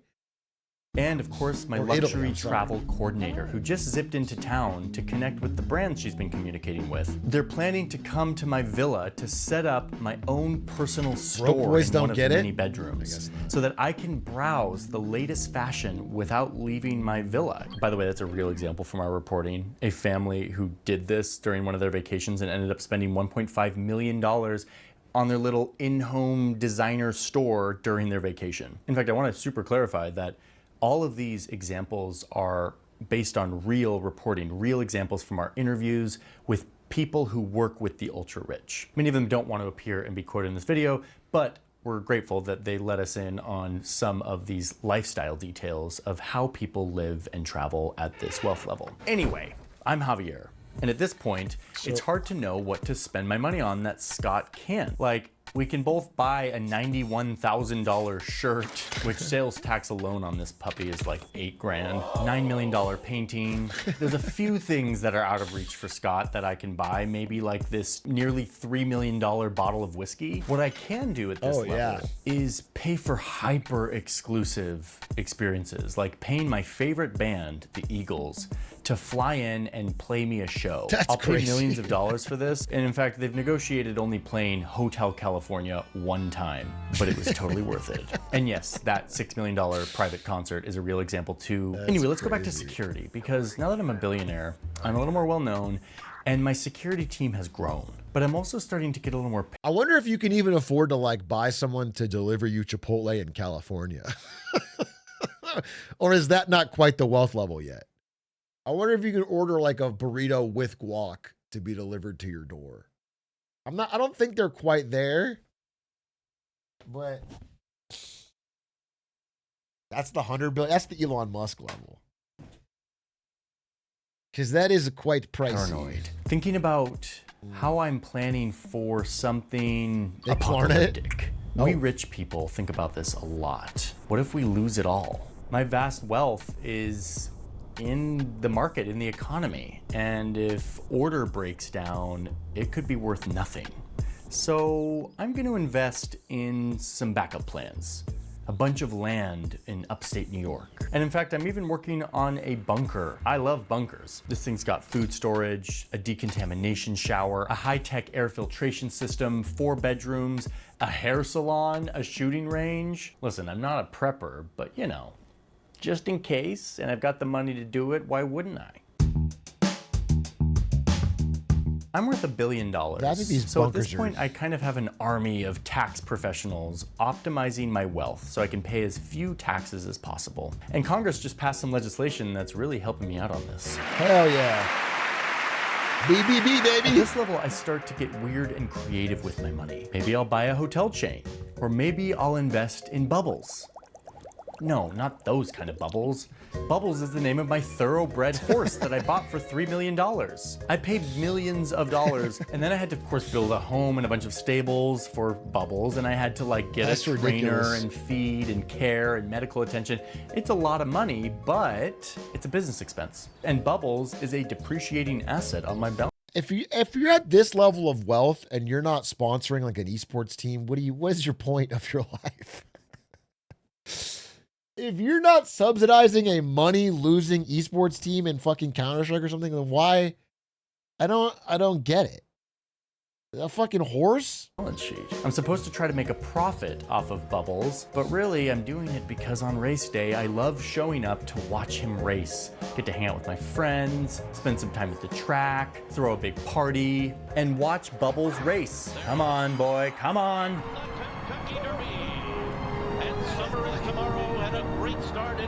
Bubbles. Oh, he lost again. And yes, I'm losing a lot of money on Bubbles, but honestly, I'm not that stressed because this is more of a hobby, and all of these losses I can write off to lower my tax bill. I'm actually doing this same kind of hobby thing on a much bigger scale. I bought an NBA team. Oh, there I'm we able to go. write these players off as depreciating assets, even though the team is growing and making money. All of this helps my tax rate be lower than the players who play for me, and even lower than the guy serving beer in the stands. ProPublica did a great analysis on that, by the way. But yeah, anyway, all of this is legal. Like, I'm not breaking any rules. You know what you And should do is you should buy a WNBA team. It's even better because you don't even have to pay any salaries. Even though the teams are growing in value every year, you can just not pay any fucking salaries. And that's really fucking sick. That's actually fucking awesome. Just an easy dub. And it's even better because the fans will support you not paying the salaries.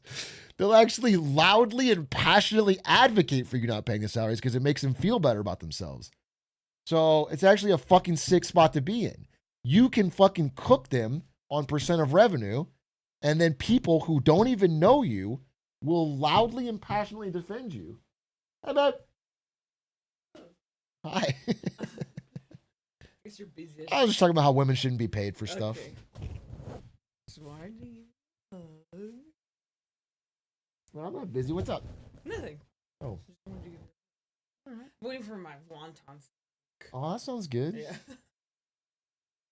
That sounds fun. Are you cold? Yeah. Yeah, you're cold. Okay. All right.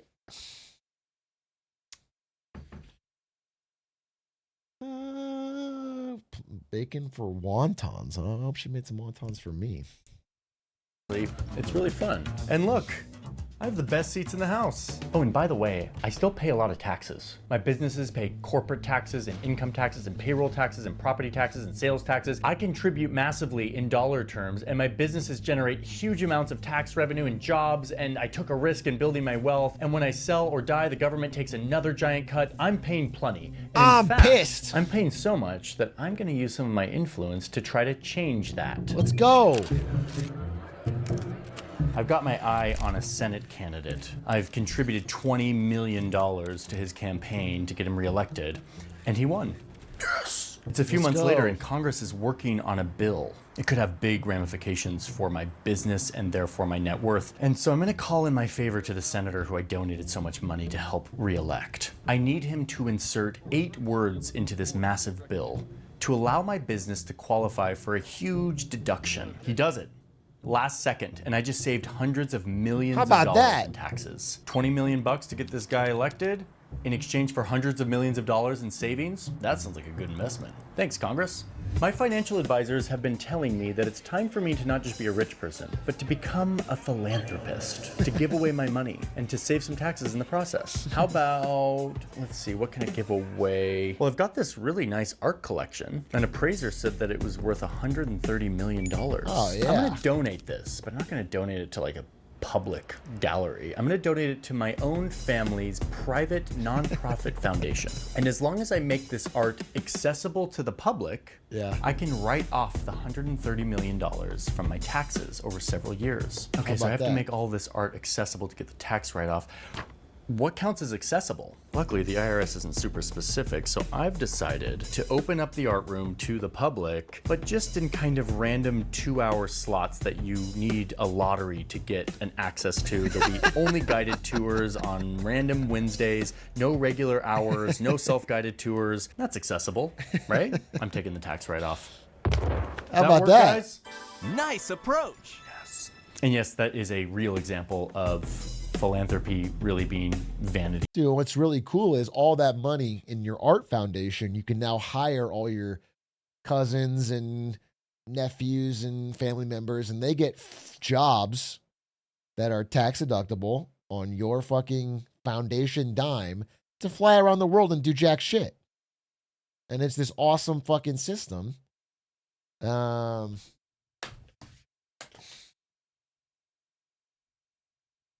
Where instead of your money going towards the government anyway, it only goes to those in your family and connections and people you want to give favors to.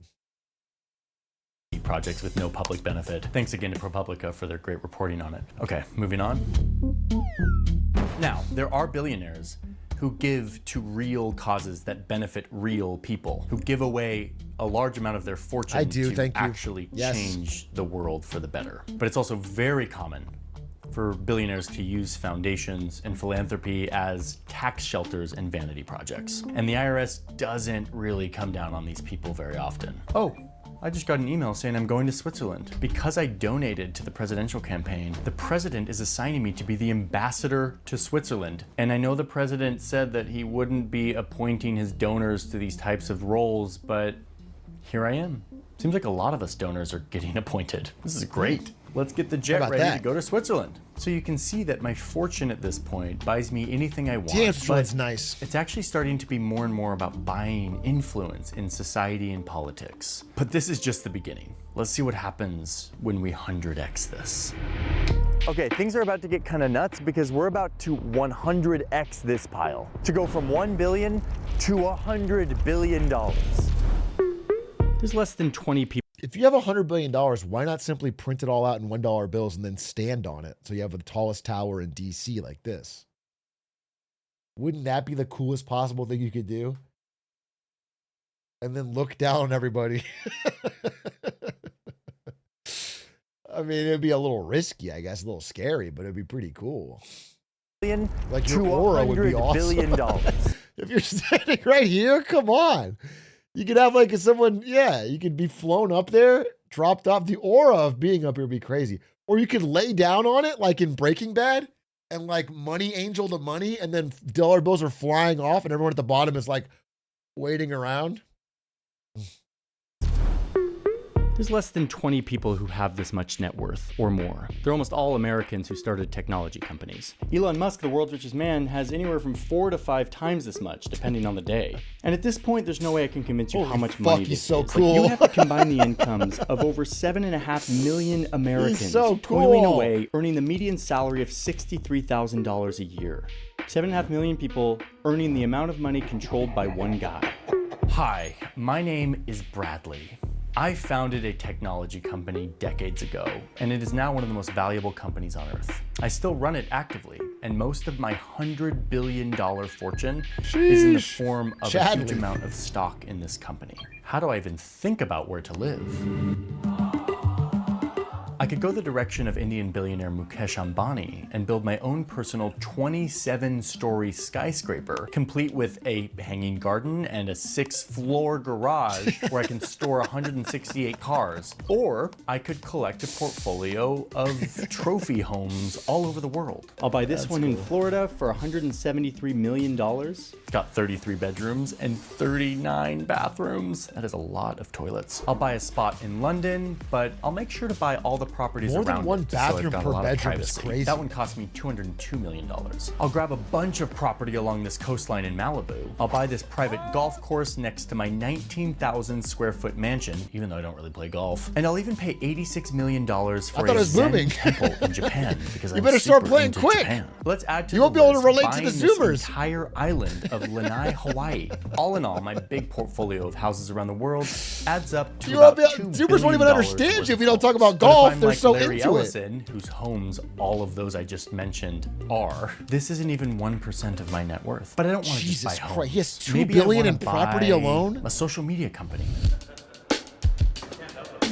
I'm really into influence right now, and influencing the media is a great way to influence society. And this is where I can take the loan thing that we talked about earlier to a whole new level. Yes, I could sell a bunch of my stock to get cash to buy this social media company. Or I can do what Elon Musk did and take out a giant loan. Billions of dollars that I don't have to pay taxes on, that is based on my vast fortune. Musk was about to take out a loan of $12.5 billion, but then ended up taking about half that to buy Twitter. And this is what's wild, is the loan thing, which is at a great this level, purchase. I can plan to just do this forever. I never have to pay off these loans. I never have to sell off any of my stock. I could keep paying down the interest so it doesn't compound, but even if I don't, my fortune grows way faster than this debt accrues. And the real benefit of this happens when I get close to the end of my life. It's been decades. I have all these loans. Step up basis? Accrued interest. My fortune has grown way faster. And at the end of my life, I could sell a bunch of my portfolio, get a bunch of cash, and pay off all my loans before I die, so I don't leave my children saddled with all my loans. But I don't want to do that. because I would have to pay a huge amount of taxes if I did. And if you haven't noticed, I don't like taxes. My goal now, as I get close to the end of my life, is to set my family up to inherit my vast fortune in the most advantageous way possible. So I max out the gifting exemption. There's like $14 million I can do there, but that's like a drop in the bucket. I'll set up some trusts that technically remove control of my wealth and pays out a certain amount to the named beneficiaries, like my children and grandchildren, over a period of time, potentially forever. But watch this. My portfolio is a vast fortune that is mostly loaded with unrealized gains, meaning this is all money that has grown in the market. I haven't paid taxes on it yet because I haven't taken it out. The moment I take it out, I have to pay taxes. But what I can do is when I die, I can give this giant fortune to my daughter, let's say. And the moment I give it to her, boom, the clock resets. She inherits that fortune, and suddenly, it's as if she has zero gains, meaning she could sell this entire portfolio on day one and pay no taxes. Those unrealized, untaxed gains disappear, never to be taxed. And yes, there is a big estate tax that I have to pay when I die, but my army of wealth managers have figured out a way to buy an insurance policy that will pay that tax for me. Anyway, I'm not dead yet. Let's talk about yachts. Because at this point, at $100 billion, I can get the top of the line.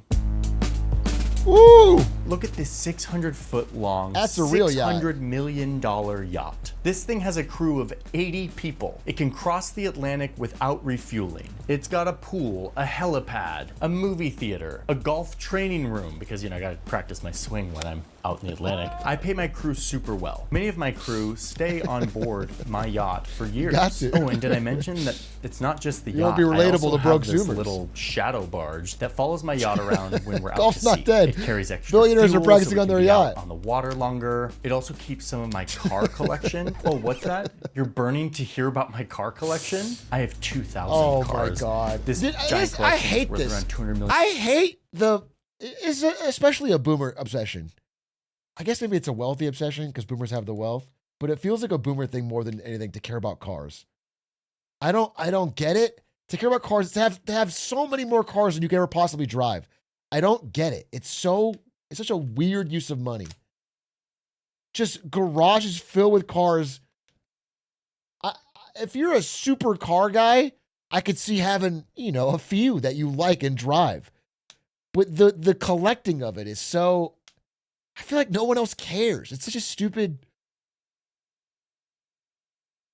I think it's $1 million. It's kind of my hobby. Another real example from this. Like the Jay Leno thing, I think is so embarrassing. The line. There's something else I got my eye on. This super yacht airship crossover that's straight out of Star Trek. I want this thing, especially because the article says that quote crossovers can be oodles of fun when blimp? done right.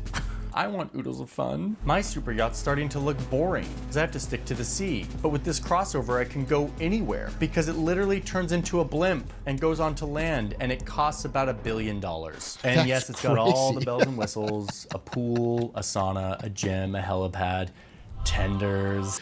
Going into a fucking blimp so you can swim in the pool. You don't have to add a pool to every mode of transportation. It's so, it's absurd, dude. And a nice big garage for my cars. And yeah, we gotta talk about my private jet. Oh, sorry, private jets. I have 3 of them and they're all huge. My favorite one is this one. Broke talk? I guess I'm broke.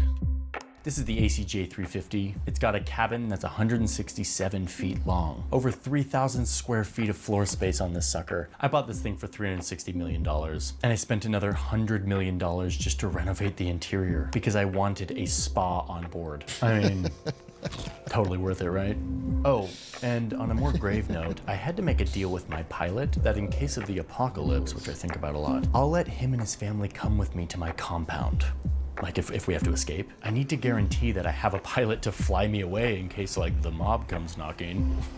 Where will I fly? Oh, I've got some options. I've got bunkers all over the place. Oh, Some of nice. them have Multiple airstrips, bunkers. so I can just fly right to them. My favorite one is in New Zealand. Dude, it's just so funny seeing these bunkers compared to the ones before, because the ones before look like fucking Motel 6s. Like, there's some people that are worth $1 billion that are going to get fucking mogged in the apocalypse. They're going to be living like fucking rats, dude. They're living so poor compared to this. It's going to feel bad. Some of them have Gabe airstrips. Newell's going to be fucking mogging. It's going to be embarrassing. You might as well die in the apocalypse, bro. I can just fly right to them. My favorite one is in New Zealand, where a lot of us ultra wealthy are burying bunkers. This thing is buried underground. It's got a pantry, a gun room, a surgery station. This thing only cost me $8 million to build. But that's not including the couple $1,000,000 I had to invest in New Zealand for several years to qualify for an investor visa. So they'll like let me into their airspace. My other bunkers include huge pieces of land in Hawaii, where I have a huge full-time staff, including the a person who Zuckerberg raises my Wagyu cattle, just like my buddy Mark Z. Oh, He's yeah. got one too. There you go. We love Wagyu and hydrofoils. When I say and hydrofoils, cut to him on the hydrofoil out in the... We got this, Mark. Okay, but I'm not all doom and gloom apocalyptic. It's just a backup plan. I have hobbies too, but my hobbies have turned into kind of reality bending projects. Like, I want to go to space. I feel super connected to love. I want to create my own libertarian nation in the South Pacific. I've got the money to do it. I have like more money than a lot of nations. Or I could throw my money at wild, innovative ideas, like making human brains talk to computers or finding ways for humans to live forever. My security team is really now want that. huge, dozens and dozens of professionals, That's the many of Putin them and former Xi. Navy SEALs. And it's hitting me that at this level, I have so much money, I can actually make a huge impact. If any billionaires are watching, and I know most of you are, in the post-apocalyptic world, you're going to need one thing most of all, and that's streaming. You're going to need entertainment. Like, 100% you're going to need a spot in your bunker for someone to make content so that you can get on Apocalypse Tube and watch a new update of Marketing Monday, for example. Like that. So my business email is on my YouTube. I think you need to reach out and make sure that I'm well provided for in the New Zealand bunker. Apocalypse Monday. It is so funny. Me streaming to an audience of one person every day. I have to nonstop be streaming in case they want to tune in.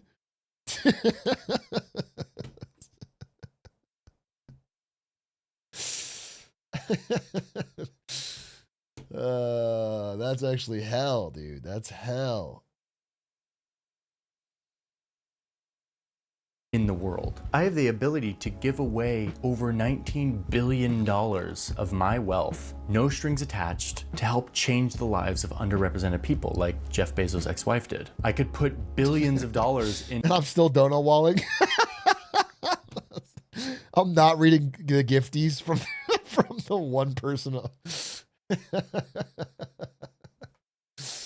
into eradicating infectious diseases and focusing on improving maternal and child health funding like Bill and Melinda Gates have done. It's a lot of power that I have to affect what public health initiatives get done. Or I could pour my philanthropic money into foundations that get me tax benefits and serve my own ventures and are completely controlled by me and my family. I could do either. And my level of influence is not just in the philanthropic causes I can fund. I also rub shoulders with the most influential decision makers in the world. Did I mention that as a part of my real estate portfolio, Jesus. I've got this huge swath of beach in I really don't like Larry where Ellison. I've created an enclave for the rich. It's right next to the president's Florida residence, and it's where I make sure that I rub shoulders with them. It's very good that this guy's about to own Warner Brothers Discovery, CNN, possibly TikTok America. I think that's awesome. I think that's fucking cool. I'm glad that he will have so much influence over all of the media. Paramount, yeah. I think that's cool. And I'm hopeful. The right people. This election cycle, I'm going to spend almost $300 million on getting my favorite candidate elected to be president. That seems like a lot. Is that legal? Actually, yes. Look, I have a front row seat to the inauguration, and the president is giving me the job I've always wanted, which is taking a chainsaw to the federal government. This is the chainsaw for bureaucracy. Chainsaw! Wow, well, that was quite the journey. If there's one thing I've learned on my journey And he from did it. $100 million to $100 billion, it's that did it. wealth begets more wealth. That's why I did all those like tax calculations and debt to show you that when you have wealth and ownership of assets in a capitalistic system, you become impervious. You can build in a any fortress system, R of greater wealth than G. that just keeps growing. And then once you have that fortress, In all of human history, it allows R greater you than G. to influence government and policy and media that then serves your interests to get more wealth. All while opportunities, wages, and resources stagnate for the majority. This isn't a broken system. This is a system working exactly how it was designed by policy choices and decisions. And it might strike you as unfair. I think it is, but I also think it's really dangerous. It's exactly the type of concentration that creates a politics of grievance and anger and resentment and hopelessness, all so that a few people can have access to their fancy boats and exclusive parties. That part's true. And I think all of us would make that sacrifice, to be honest. I think if you polled each person and said, would you sacrifice a little bit or a lot to ensure that Gabe Newell can have a land party yacht? They would do it. It's worth it. It's a worthwhile cause.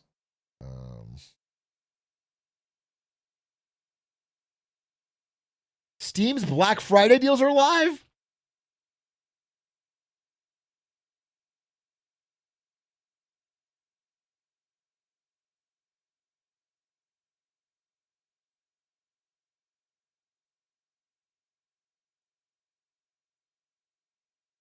Holy, it was worth it. Wait, what are the best deals? I'm gonna buy like 8 games that I won't play. Black Friday. What are the deals, bro? God of War 60% off. Dave the Diver 45. Silent Hill F. What is Fellowship? Friendslop? Little Nightmares 3? What a small Black Friday deal. I like Little Nightmares 1 and 2. Risk of Rain, Doom the Dark Ages, Ash and Steel, Elder Scrolls Remastered, Ready or Not, Blueprints. I feel like Blueprints was $20 when I bought it. Are they doing like the fucking Black Friday Best Buy thing where they raise the price then lower the percent? Am I crazy? I feel like this was $20 when I bought it. This is like a fake sale.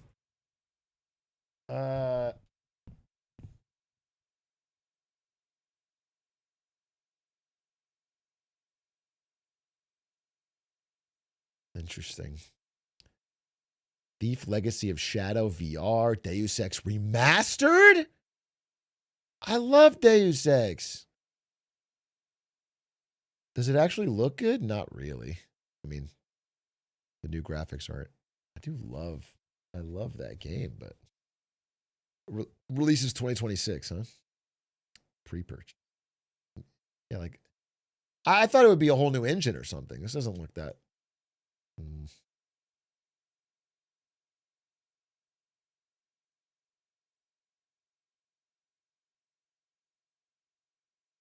Top sellers? What's top seller? What's moving and shaking on Steam right now? A Steam Deck? 20% off? I already bought one of those. Ari's such a gamer now. Ghost of Tsushima Director's Cut. Lies of P DLC. Oh, you know what I just bought? I bought Dispatch. I want to play that. I want to play Dispatch, bro. Everyone's telling me it's so fun. Dispatch. High key. Yeah, I don't need to buy anything else. I want to play Dispatch. Where's your head? My brother bought this. He just bought this. Anno Pax Romana. He loves like city builder type games, but the reviews are fucking mixed. I have to ask him how it was. Is it good? I don't know. I don't know. He just told me he bought it because we used to play like Rome City Builders as kids growing up. But that's pretty bad, right, for a brand new release. Campaign was too short. He probably is more of a sandbox guy than a campaign guy, so he might like it. If that's the fucking problem.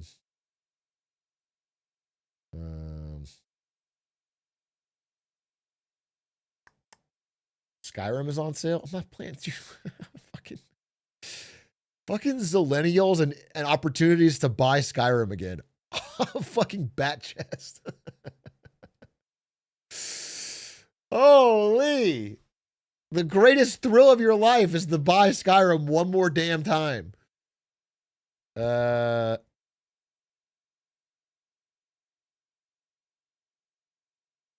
Oh, shit.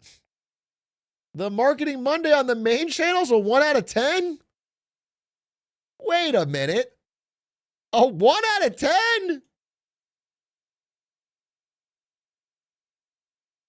What's going on in this crazy country of ours? Oh, I gotta make this shit for the clips.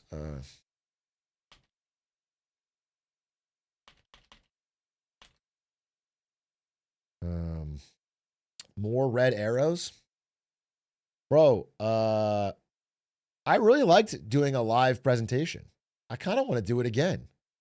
I kind of want to do just a live Marketing Monday and sell tickets and like put even more time into it. I really enjoyed it. I thought it was fun because there was a live crowd and like you got a reaction. It was like I enjoyed it. Maybe I don't know. Maybe I've limited myself on things that I could like. The tickets will be $30,000. Just $30,000. Okay.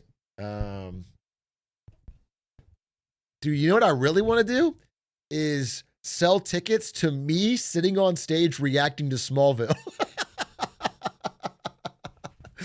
I want everyone to pay like $49.99 to show up to a theater and we watch Smallville and then I sit up there and giggle.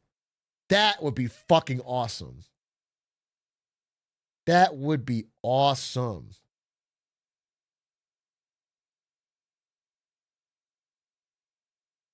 Dude, that should be a funny video just to try to do. All right, chat. I am going to end for tonight. Thank you for watching. Thank you very, very much for watching. I have a presentation tomorrow. I almost had it done for today, but didn't quite. It's about the new, this idea of the new poverty line possibly being $140,000. It's obviously a clickbait title, but there's some real interesting math in it, and I'm breaking it down. So that'll be what I'm discussing tomorrow. It was a pretty compelling piece by Mike Greene, and I wanted to break it down for you. So that's tomorrow. Thank you for watching. Much love. Appreciate you guys. Thank you to Johnny Harris for that video. You know, it engendered some interesting discussion. Thanks, guys, for submitting clips. And what else did I want to say? Oh, I also really wanted to talk about how they revealed the location of a lot of spam bot accounts on Twitter. But I'll do that. Remind me of that tomorrow. A lot of that stuff, dude. They found out like a lot of people are from like fucking Russia and Nigeria and the UAE. And like, they're like, yeah, I'm just a Midwestern fan of God and country. I thought that shit was wild, bro. So we'll cover that. Anyway, goodbye. Maisie, good to see you. See you tomorrow. Peace, deuces.